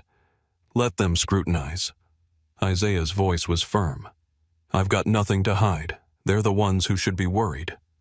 He hung up and checked Twitter one more time. The number was still climbing. 3.4 million tweets with #TransGlobalShame. The video with the most views, Carlos Rivera's original recording, now had 18 million views and counting. 18 million people watching him get dragged down an airplane aisle. 18 million witnesses to discrimination in action. Isaiah had wanted to sleep. Had wanted 8 quiet hours in a first-class pod. Instead, he'd become a symbol, a hashtag, a viral moment. But if he had to be a symbol, he'd make sure it meant something. He'd make sure the people who did this paid a price that would echo through the entire industry. He'd make sure no one else ever had to go through what he'd just experienced. Tomorrow, TransGlobal Airlines would start losing billions. Today, they'd lost something more important, their reputation. And Isaiah Brooks was just getting started. TransGlobal Airlines headquarters, Manhattan, 6:47 a.m. The emergency board meeting had been called for 7 a.m., but Ronald Patterson, CEO of TransGlobal Airlines, had been in his office since 5. He hadn't slept. Couldn't sleep. had spent the entire night watching his life's work disintegrate in real time on social media.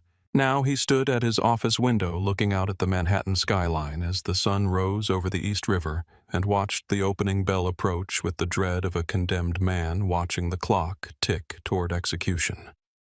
The conference room was filling with board members, all of them looking exhausted, angry, and scared. The general counsel was already there, laptop open, surrounded by legal documents and printouts of social media posts.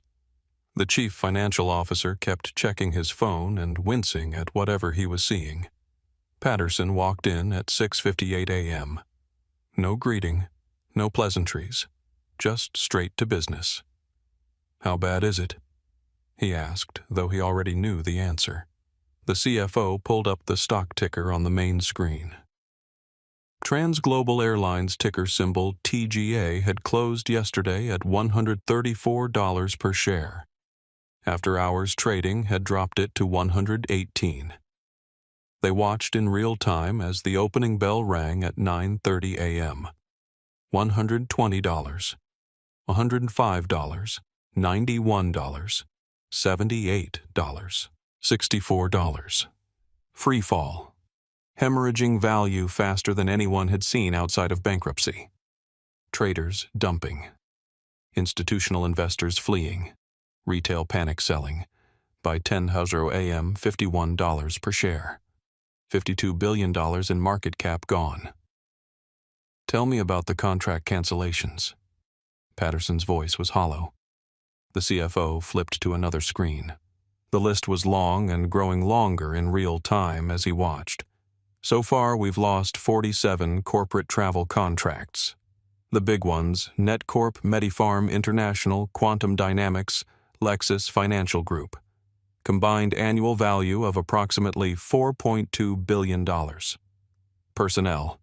3 pilots have requested immediate transfers to other airlines. 15 flight attendants have submitted resignations.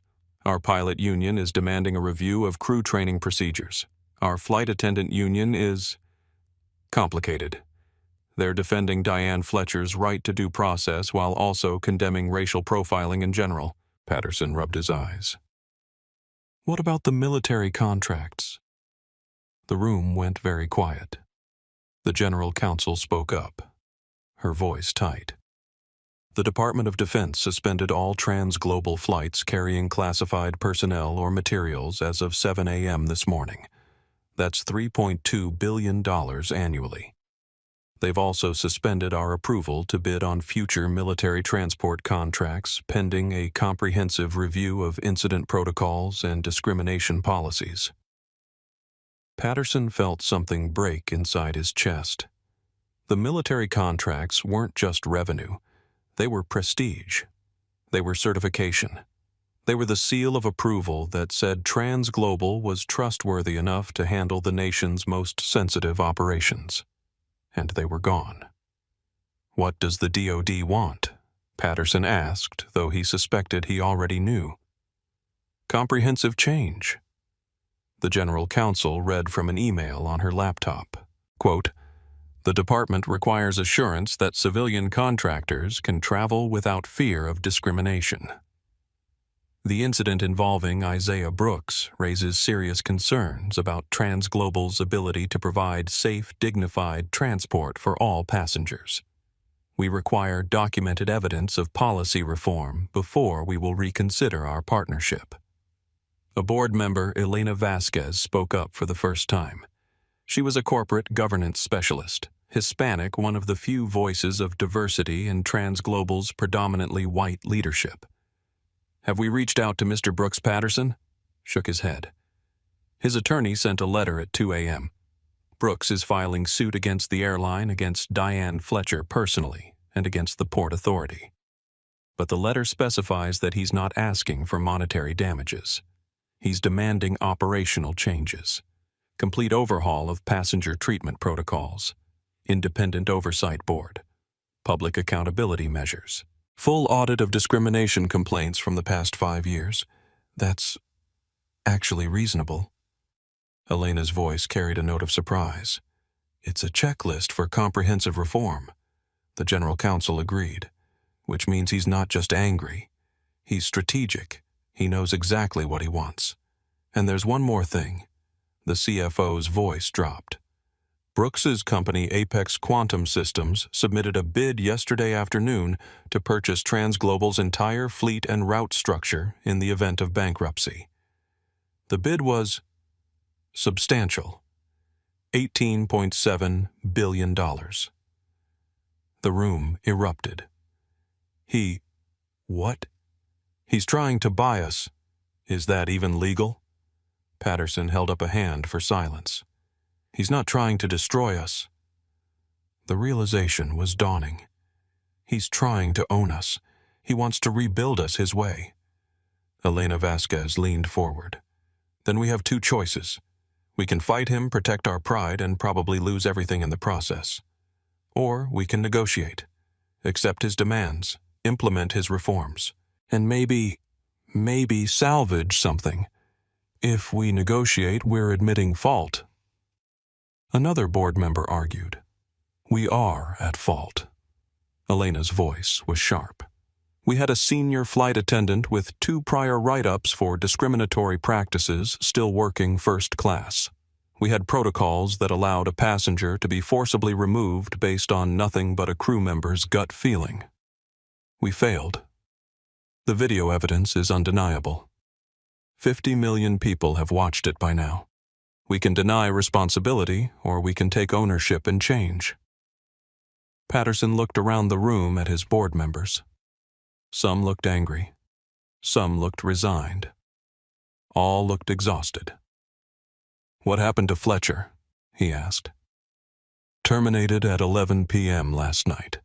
The general counsel's voice was flat. For cause, which means no severance. She's also been named personally in Brooks's lawsuit. The junior flight attendant, Sophia Ramos. She gave a statement to the FBI at midnight. Full cooperation. Her testimony corroborates the videos.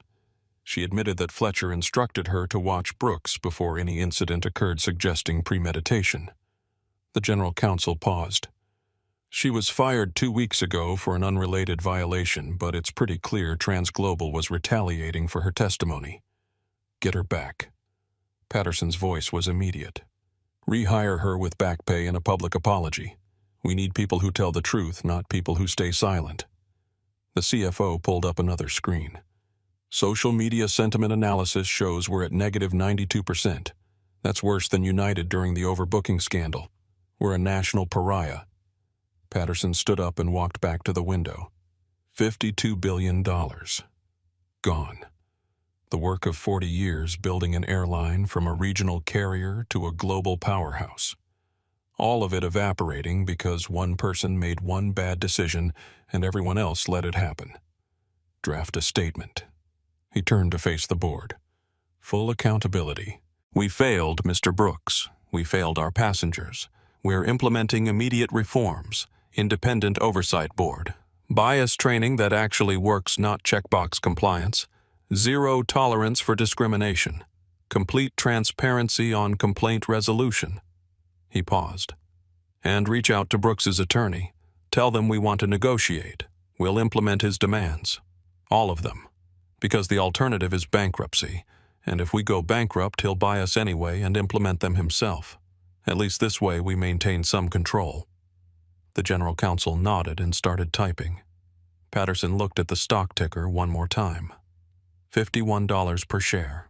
$52 billion lost. All because Diane Fletcher had looked at Isaiah Brooks and decided in 3 seconds that he didn't belong.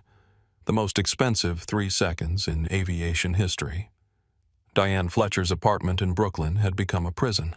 She'd woken up at 6 a.m. to find her phone exploding with notifications. Text messages from numbers she didn't recognize. Emails flooding in faster than she could delete them. Facebook messages demanding she be fired, arrested, sued into oblivion. Her Facebook account was the first to go. She tried to log in, planning to delete it, but the platform had already suspended her account for violating community standards. The hate messages had triggered automatic moderation. Her Instagram was next. Deactivated within an hour. Not by her choice, but by the platform's response to mass reporting. LinkedIn lasted until 9 a.m. when her profile was suddenly marked unavailable. Recruiters and former colleagues had left dozens of messages before it disappeared. "Diane, what were you thinking? Do not list me as a reference. I can't believe you did this."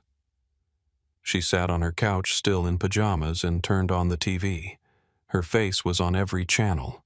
Not just her name, her face.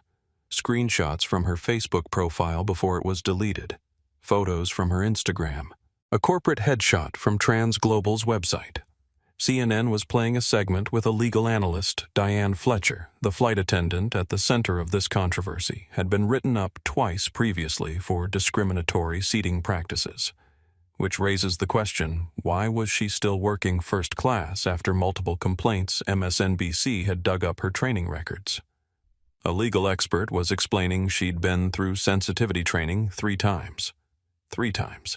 And she passed all the tests, which suggests either the training was ineffective or Fletcher was deliberately ignoring it. Neither option looks good for TransGlobal. Her sister called at 10:30. Diane Mom's nursing home called. They're getting phone calls. People threatening to protest. "You need to do something." "I don't know what to do." Diane's voice sounded strange to her own ears. Hollow. Defeated. "You need a lawyer. You need a PR person. You need help." Diane had already talked to a lawyer. At 7 a.m., still half asleep, she'd called her union representative who'd connected her with TransGlobal's legal counsel. The conversation had been brief and devastating. "Ms. Fletcher, the airline terminated you last night for cause, which means you're not entitled to legal representation from us. Your union can provide counsel, but I should inform you that you've been named personally in a civil suit filed by Isaiah Brooks. The charges include assault, false imprisonment, and civil rights violations. You'll need your own attorney." She'd hung up and called the union lawyer who'd been marginally more helpful but no more optimistic. "Diane, I'll be honest with you. There are 11 videos, federal judge testimony, military officer corroboration. The evidence is overwhelming. We can fight the termination for due process reasons, but the civil suit? You're going to lose. The question is how much it will cost you. How much everything. Your savings. Your retirement. Your apartment if it comes to that. Isaiah Brooks has an unlimited legal budget and the moral high ground. We can negotiate a settlement, but it won't be cheap." Now, sitting alone in her apartment at noon watching CNN dissect her entire career, Diane tried to understand where it had gone wrong. She'd been maintaining standards. She'd been doing her job. She'd been protecting the integrity of first class from people who didn't belong there. Hadn't she? The man on TV, Isaiah Brooks, though she'd never asked his name, had never cared to know it didn't look threatening in the footage. Looked tired, quiet, composed. But he'd been wearing a hoodie, jeans, worn sneakers. He'd looked wrong. Except he hadn't been wrong. He'd been a CEO, a defense contractor, someone managing military operations across continents, and she'd treated him like a criminal. The realization was like falling through ice, cold and shocking and impossible to stop. She'd been wrong.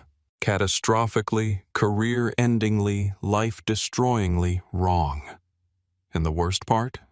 The absolutely worst part was that even now, even after everything, some part of her mind was still whispering, but he looked so out of place. That voice was the problem. That voice was bias. That voice was everything the sensitivity trainers had tried to warn her about. And she'd ignored them because she'd been so certain that 26 years of experience had taught her to recognize who belonged and who didn't. Experience had taught her nothing except how to dress up prejudice as professionalism. Diane's phone rang again. Unknown number. She didn't answer. It went to voicemail. She listened. "Ms. Fletcher, this is Sarah Kim from the New York Times. I'm writing a story about the incident, and I'd like to get your perspective. Please call me back at..." Delete. Another call, another voicemail. "Diane Fletcher, you racist piece of..." Delete. Another. I hope you lose everything. Delete. She turned off her phone, sat in silence, and understood that her life as she'd known it was over. 26 years of service erased in one night. Her reputation destroyed, her finances about to be devastated by legal fees and settlements, all because she'd looked at a man and decided in 3 seconds that he didn't belong. The most expensive judgment call of her life. Richard Pemberton's hotel room in London had become a different kind of prison. He'd landed at Heathrow 6 hours after Isaiah had been removed from the flight. The cabin had been tense, silent. No one spoke. Everyone was on their phones, watching the videos, reading the coverage, tweeting their own accounts of what they'd witnessed. Richard had spent the flight pretending to work, but really just staring at his laptop screen, not seeing anything. When he landed, he turned on his phone and watched his life implode. Text from his boss at Medifarm International, "Call me. Immediately." Text from his wife, Lisa. The kids saw it online. "Emma is asking questions I don't know how to answer." Text from his college roommate, Dude. What the hell? He opened Twitter first. Mistake. His name was trending. Hashtag Richard Pemberton with 89,000 tweets. His face captured from the videos was everywhere. Screenshots showing him in seat 5B complaining about his screen while Isaiah was being dragged past him in the aisle. The comments were brutal. This entitled prick started it all over a flickering screen. Richard Pemberton complained that his TV wasn't perfect and a man got arrested. White privilege in action. Imagine being so fragile that you need another human being dragged off a plane because your seat isn't perfect. Richard Pemberton of Medifarm International. Your comfort is not more important than someone else's dignity. That last one had been retweeted 43,000 times. He called his boss. The conversation lasted 90 seconds. "Richard, do you understand what you've done? I didn't drag anyone off, I just complained about my screen. You started a chain of events that ended with our third largest client canceling their contract. TransGlobal Airlines represented $4.2 million annually for this company. They're gone. And you know why. Because our VP of regional sales was the entitled brat who caused an international incident over a TV screen. That's not fair. Fair. You want to talk about fair. You demanded a man give up his seat because you were inconvenienced. You threatened to call corporate. You started this, and now you're the face of everything wrong with corporate entitlement culture. I didn't mean... You're fired. Effective immediately. Don't bother cleaning out your office. We'll ship your belongings. And Richard. Don't list me as a reference." The line went dead. Richard sat on the hotel bed, phone in hand, processing what had just happened. Fired. Just like that. 15 years with Medifarm. Gone. He opened LinkedIn. 47 new connection requests. He felt a brief flicker of hope. Maybe industry contacts wanting to offer support? He opened them. Every single one was a message from recruiters or HR professionals. "Mr. Pemberton, we've flagged your profile. You will not be considered for any positions at our firm. Just wanted to let you know that your application has been permanently rejected based on your behavior. We do not hire people who think their minor inconvenience is more important than human dignity." His professional network was imploding. His LinkedIn profile, which he'd carefully cultivated for 15 years, was now radioactive. His phone rang. "Lisa. The school called." No preamble. "Emma came home crying today. Her classmates found the video. They're calling you Richard the racist. She's 8 years old, Richard. 8. And her classmates are asking if her daddy really got a man arrested. I didn't get him arrested." "Yes, you did. You demanded they move him. You threatened to call corporate. You started the whole thing because your TV screen was flickering. And when they dragged him past your seat, you know what you did." You smirked. "It's on video, Richard." You smirked like you'd won something. Richard closed his eyes. He'd watched the video. She was right. In the moment when security dragged Isaiah past seat 5B, Richard's face showed this tiny, satisfied expression. This little smirk that meant good. He's gone. My problem is solved. He'd been so focused on his own convenience that he'd never once considered the human cost. I didn't mean for it to go this far. Richard's voice was quiet. That's the problem. Lisa's voice broke. You never think about how far anything goes. You just think about what you want right now. I'm taking the kids to my mother's for a while. Don't call. Don't come by. Just figure out who you want to be. Because this person, the person in that video, I don't recognize him. And I don't want my children growing up thinking that's acceptable. She hung up. Richard sat alone in his London hotel room and Googled his own name. 200,000 results, all posted in the last 18 hours. His Wikipedia page had already been updated. Richard Pemberton, born 1976, is an American businessman who became known in 2024 for his role in the TransGlobal Airlines discrimination incident. There were memes, so many memes. His face photoshopped onto historical villains. Richard Pemberton demands your seat on a Montgomery bus. Richard Pemberton complains about the accommodations on the Titanic. Let them eat cake with his face replacing Marie Antoinette. He felt sick. His phone dinged.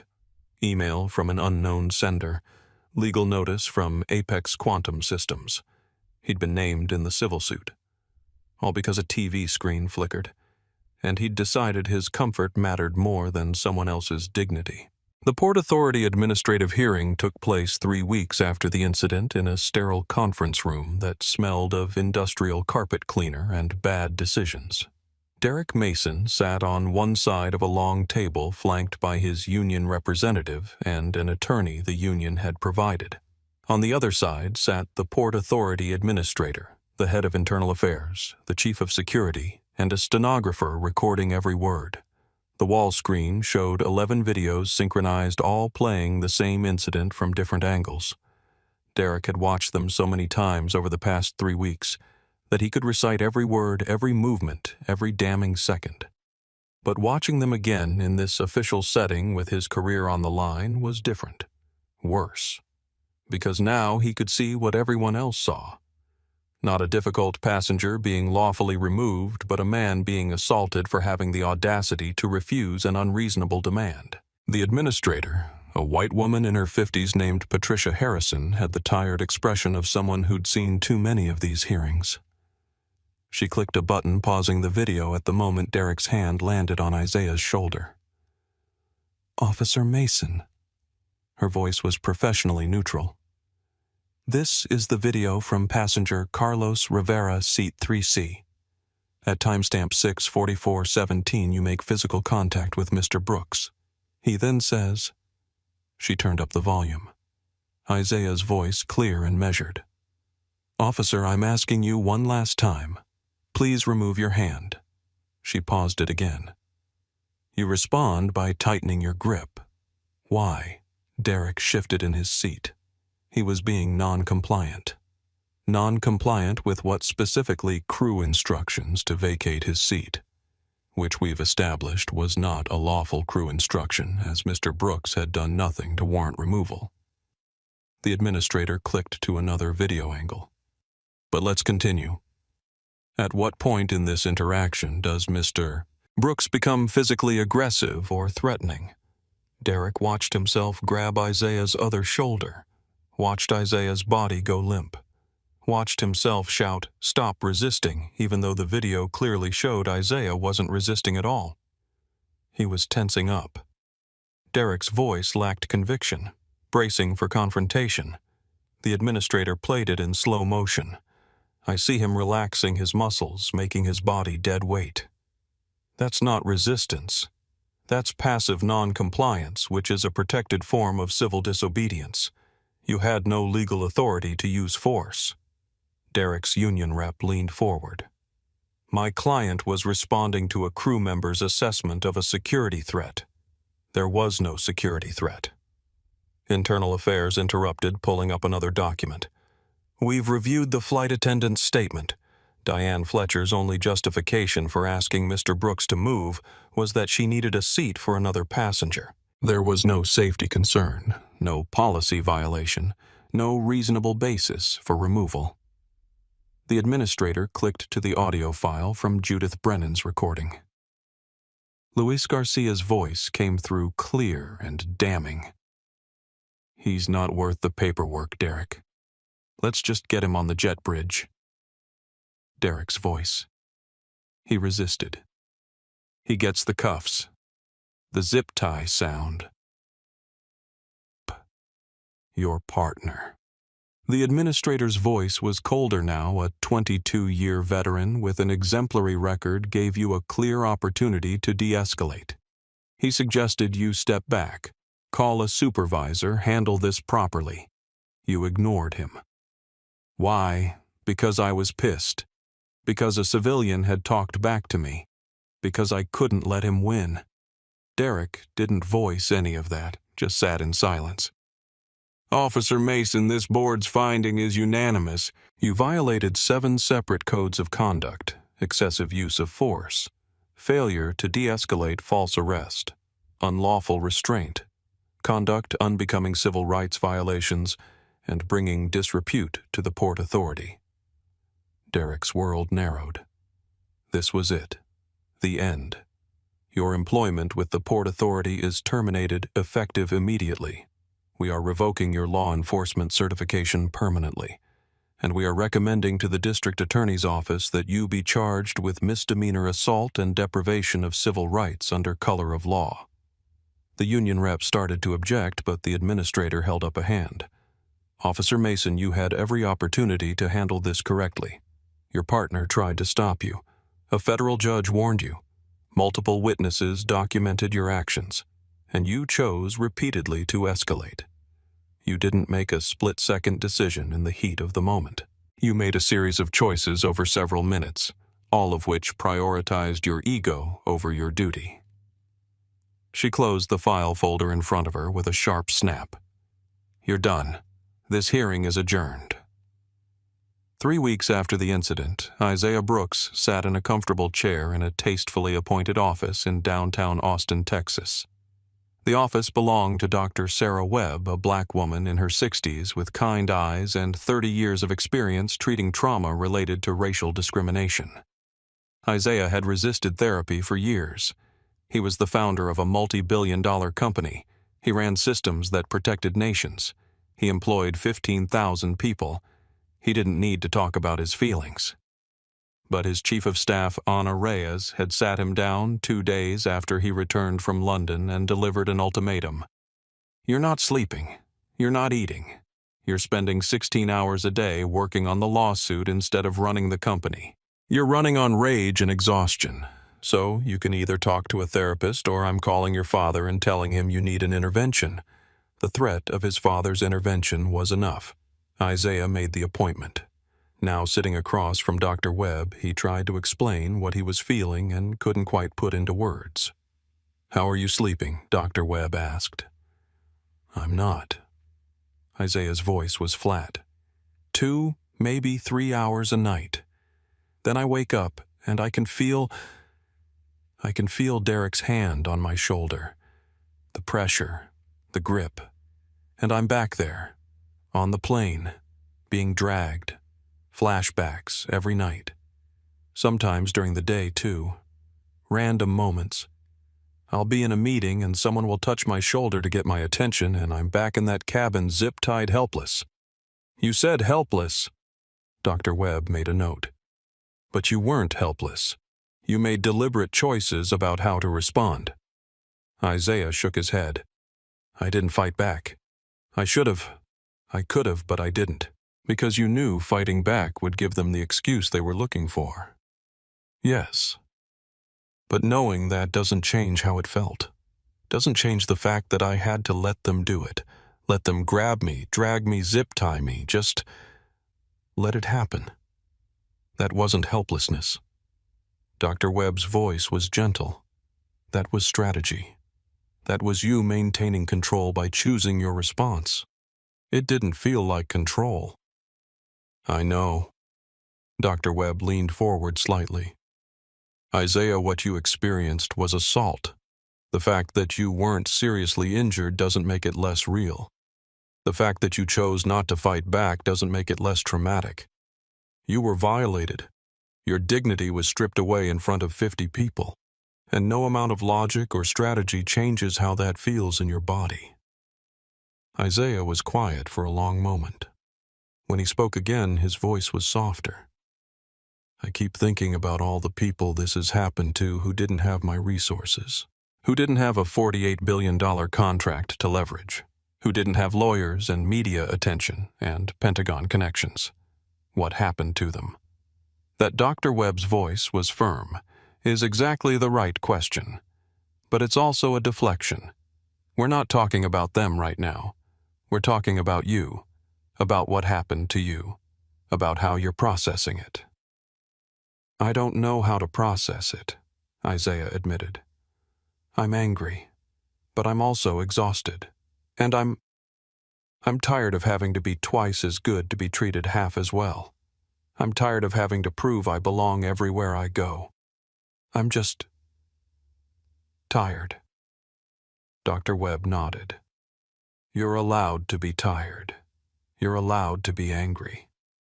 Those are appropriate responses to what you experienced, but I can't afford to stay tired or angry. Isaiah's voice carried an edge now. I have a company to run. I have a lawsuit to prosecute. I have changes to implement. I don't have time to fall apart. You're not falling apart. You're processing trauma. There's a difference. Isaiah looked out the window at the Austin skyline. When I was 8 years old, my father took me to a bank to open a savings account.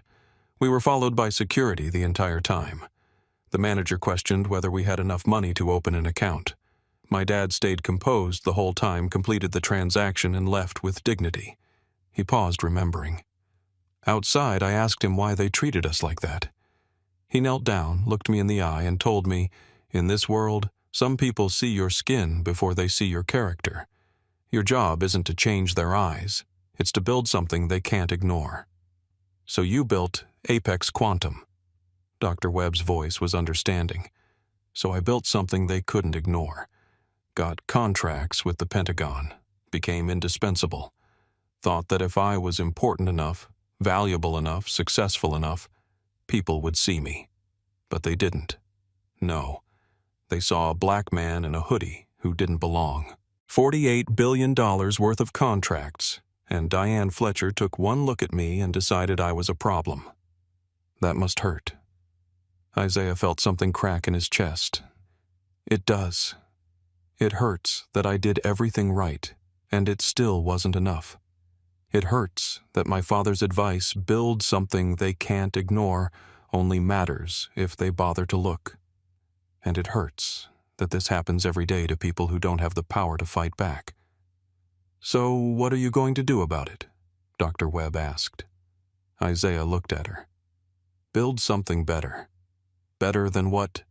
Better than a world where people like Diane Fletcher can make judgments based on clothes. Better than a structure that lets discrimination hide behind policy. Better than an industry that trains people to see passengers as problems instead of humans. Dr. Webb smiled. That sounds like a worthy goal. But Isaiah, you can't build something better if you don't take care of yourself first. Rage is a powerful motivator, but it burns out fast. You need to process what happened, not just weaponize it. How do I process it? By acknowledging that what happened to you was traumatic. By giving yourself permission to feel the anger, the violation, the hurt. By understanding that you can be both powerful and wounded, both successful and traumatized, both strategic and hurting. Isaiah sat with that for a moment. I don't know how to be wounded. I've spent my entire life proving I'm strong. Strength isn't the opposite of pain. Dr. Webb's voice was soft. Strength is knowing you're in pain and choosing to keep moving anyway. You've already done that. Now you just need to acknowledge the pain instead of pretending it doesn't exist. For the first time in 3 weeks, Isaiah felt something shift inside him. Not healing that would take longer, but recognition. Permission to feel what he'd been suppressing. Okay. His voice was quiet. Let's start there. 6 months after the incident, Isaiah Brooks stood in front of 15,000 Apex Quantum employees via company-wide live stream. The Austin headquarters auditorium was packed with additional staff joining from offices in Seattle, Boston, London, Singapore, and 14 other cities around the world. Behind him, a single slide displayed on the massive screen. No corporate jargon, no buzzwords, just 6 words in simple text. The Human Element Initiative. 6 months ago, Isaiah's voice was measured but resonant. Something happened to me that's happened to millions of people. I was judged not by my character or my credentials, but by my appearance. And that judgment led to me being assaulted, zip-tied, and dragged off an airplane while 50 people watched. He clicked to the next slide. It was a still image from one of the videos. Isaiah being dragged down the aisle, his face against the carpet. The audience shifted uncomfortably. I could show you the other 10 videos. I could show you every angle, every perspective, every second of what happened. But you've all seen them. The world has seen them. 50 million views and counting. Another slide. Statistics on racial profiling in airlines, in retail banking, in healthcare, in housing, in employment. We've spent 20 years building artificial intelligence to solve logical problems, to predict weather patterns, to optimize supply chains, to coordinate military operations. And we've gotten very good at it. He paused, letting the silence settle. But we haven't built programs to predict when a Diane Fletcher is about to profile someone, when a Richard Pemberton is about to prioritize his comfort over someone else's dignity, when a Derek Mason is about to choose ego over duty, when a structure fails not because of bad code but because of bad culture. The final slide appeared. The Human Element Initiative. $500 million commitment. Today, Apex Quantum is announcing a 5-year, $500 million commitment to building technology that addresses the human problems technology can't usually solve. We're creating AI programs that can detect bias in real time, that can flag potentially discriminatory behavior before it escalates, that can train people not just on policy, but on recognizing their own assumptions. The names and faces of the leadership team appeared on screen. Leading this initiative will be Sophia Ramos, who was on Flight 447 and who chose truth over silence when it mattered most. Joining her will be Judith Brennan, retired federal judge, Carlos Rivera, who started recording when others stayed silent, Colonel James Bradford, who spoke up when it would have been easier to look away. Applause began to ripple through the auditorium. We're not building this to punish people. We're building it to prevent what happened to me from happening to anyone else. Because the real measure of technology isn't how fast it is or how efficient it is or how much profit it generates. It's whether it makes the world more fair. He paused one more time. And one more thing. TransGlobal Airlines filed for bankruptcy last month. Yesterday, my bid to purchase their fleet routes and infrastructure was accepted. We're relaunching the airline under a new name, Sentinel Air, and it will be the first airline in history built from the ground up on principles of equity, transparency, and dignity. The applause was deafening now. I got dragged off one of their planes. Isaiah allowed himself a slight smile, but I'm going to make damn sure no one else ever does. JFK. Terminal 5, Gate 23, exactly 1 year after the incident. Isaiah Brooks stood near the windows watching the first Sentinel Air flight prepare for departure. The aircraft gleamed in the afternoon sun, its livery redesigned with clean lines and the motto printed near the tail, "Dignity in every seat." The gate area looked similar to how it had a year ago. Same configuration. Same seats. Same boarding process beginning. But everything was different now. The gate agent, a young woman named Maria, who'd been hired through Sentinel's new equity-focused recruitment program, scanned boarding passes with genuine warmth. No assessments, no judgments, just professional service for every passenger. A teenager approached the gate. Marcus, 16 years old, black, wearing a hoodie and carrying a backpack. He had his boarding pass ready, and Isaiah could see the slight tension in his shoulders, the unconscious bracing for the question that might come. "Are you sure this is your seat?" Maria scanned his pass and smiled. "Welcome aboard, Marcus. You're in 2A today, our best seat. Have a wonderful flight." Marcus's shoulders relaxed. Surprise flickered across his face, followed by a genuine smile. "Thank you."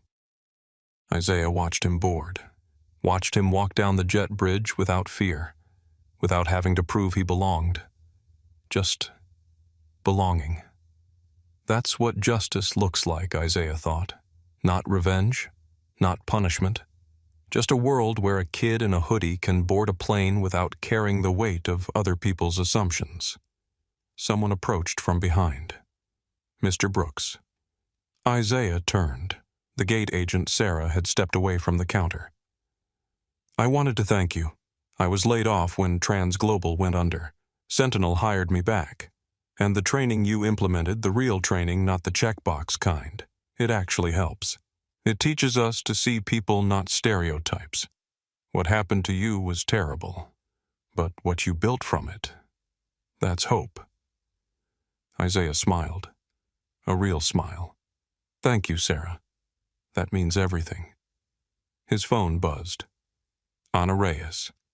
First flight departing on time. All safety checks green. Passenger satisfaction scores already higher than industry average. "You did it, Isaiah." He texted back. "We did it." That night, a video went viral. Marcus the teenager, posting from seat 2A, just flew Sentinel Air for the first time. "For the first time in my life, I didn't feel like I had to prove I belonged. I just belonged." If you've ever been made to feel less than human for how you look, what you wear, for existing, this airline gets it. They really get it. The video got 22 million views in 24 hours, and Isaiah Brooks, watching it from his home office, felt something he hadn't felt since before the incident. Not anger, not exhaustion, not even satisfaction. Peace. The kind that comes from knowing you turned your worst moment into someone else's freedom. His phone buzzed one more time. A number he didn't recognize. He answered. "Mr. Brooks." A young voice, nervous. "My name is Marcus. I'm the kid from the video, the one in seat 2A. I wanted to say thank you for what you built, for making it so I could fly without being scared." Isaiah closed his eyes. 22 million views, $52 billion lost, 11 videos, 1 year of fighting, all of it worth it for this one call. "You don't have to thank me, Marcus." Isaiah's voice was warm. "You just have to keep flying, keep taking up space, keep belonging. I will." Marcus's promise carried weight.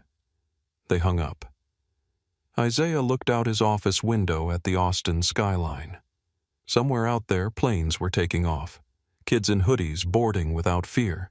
Gate agents trained to see people, not stereotypes. The world was still broken in 1,000 ways. But in this one small corner, in this one industry, it was a little more fair. That wasn't everything. But it was something. And sometimes something is enough. Diane Fletcher never worked in aviation again.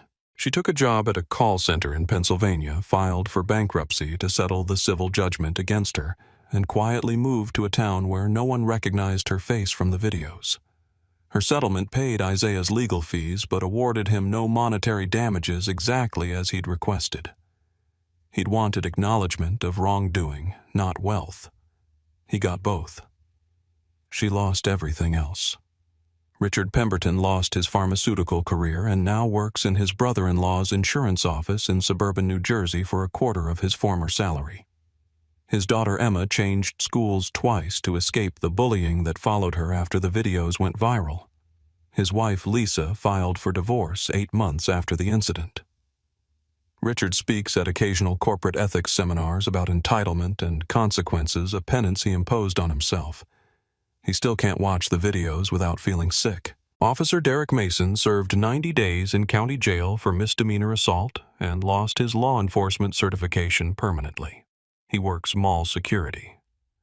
Now the irony is lost on no one, and lives with the knowledge that 8 seconds of bad judgment destroyed a career he'd spent 3 years building. His partner, Luis Garcia, stayed with Port Authority, was promoted to senior officer, and now teaches de-escalation training nationwide, using that day as a case study in what happens when ego overrides duty. Sofia Ramos became the youngest director of a major corporate ethics division at 25. She speaks at conferences about the cost of silence and the courage required to tell truth to power. Carlos Rivera left his marketing job to run a non-profit teaching bystander intervention funded partially by Isaiah's foundation. The non-profit has trained 43,000 people so far. Judith Brennan came out of retirement to chair Sentinel Air's Passenger Rights Board, ensuring every complaint is heard and investigated without bias or bureaucracy. Colonel Bradford worked with the Pentagon to implement bias detection protocols across all military contractor interactions, making Project Sentinel about more than just logistics. Within 2 years, 7 major airlines adopted Sentinel's human element protocols. Within 5 years, it became industry standard. Complaints of racial profiling in air travel dropped 73% nationwide. But the real measure of success came in thousands of messages Isaiah received from passengers who flew without fear. For the first time, people who looked at a first-class seat and felt they belonged, not because they had to prove anything, but because the structure finally saw them as human. That's not revenge. That's revolution. And it started with one man who refused to move from seat 2A. If this story moved you, if it made you think, if it reminded you that one person's courage can change an entire industry, then please do 3 things for me. First, hit that like button. It helps this story reach more people who need to hear it. Second, subscribe to this channel and turn on notifications. We share stories like this every week, stories about ordinary people who stood up for what's right when it would have been easier to stay silent. Stories that prove justice isn't just about punishment, it's about transformation. And third, the most important one, share this video. Share it with someone who needs to hear that their dignity matters. Share it with someone who's ever felt like they didn't belong. Share it with someone who has the power to make change but hasn't found the courage yet. Because Isaiah's story isn't just about him. It's about every person who's been judged by their appearance instead of their character. It's about every Sophia who stayed silent and regretted it. It's about every Carlos who found the courage to speak up. And it's about every Marcus who just wants to fly without fear. The comments section is open. Tell me your story. Have you ever witnessed discrimination? Have you spoken up? Have you stayed silent and wished you hadn't? Let's talk about it, because change doesn't happen in silence. It happens when we share our truths, when we hold each other accountable, and when we refuse to accept that this is just the way things are. Remember Isaiah's words. I don't need my title to deserve basic human dignity. No one does. That's not just a line from a story. That's a principle worth fighting for. Thank you for watching. Thank you for caring. And thank you for being the kind of person who believes the world can be better. See you in the next story.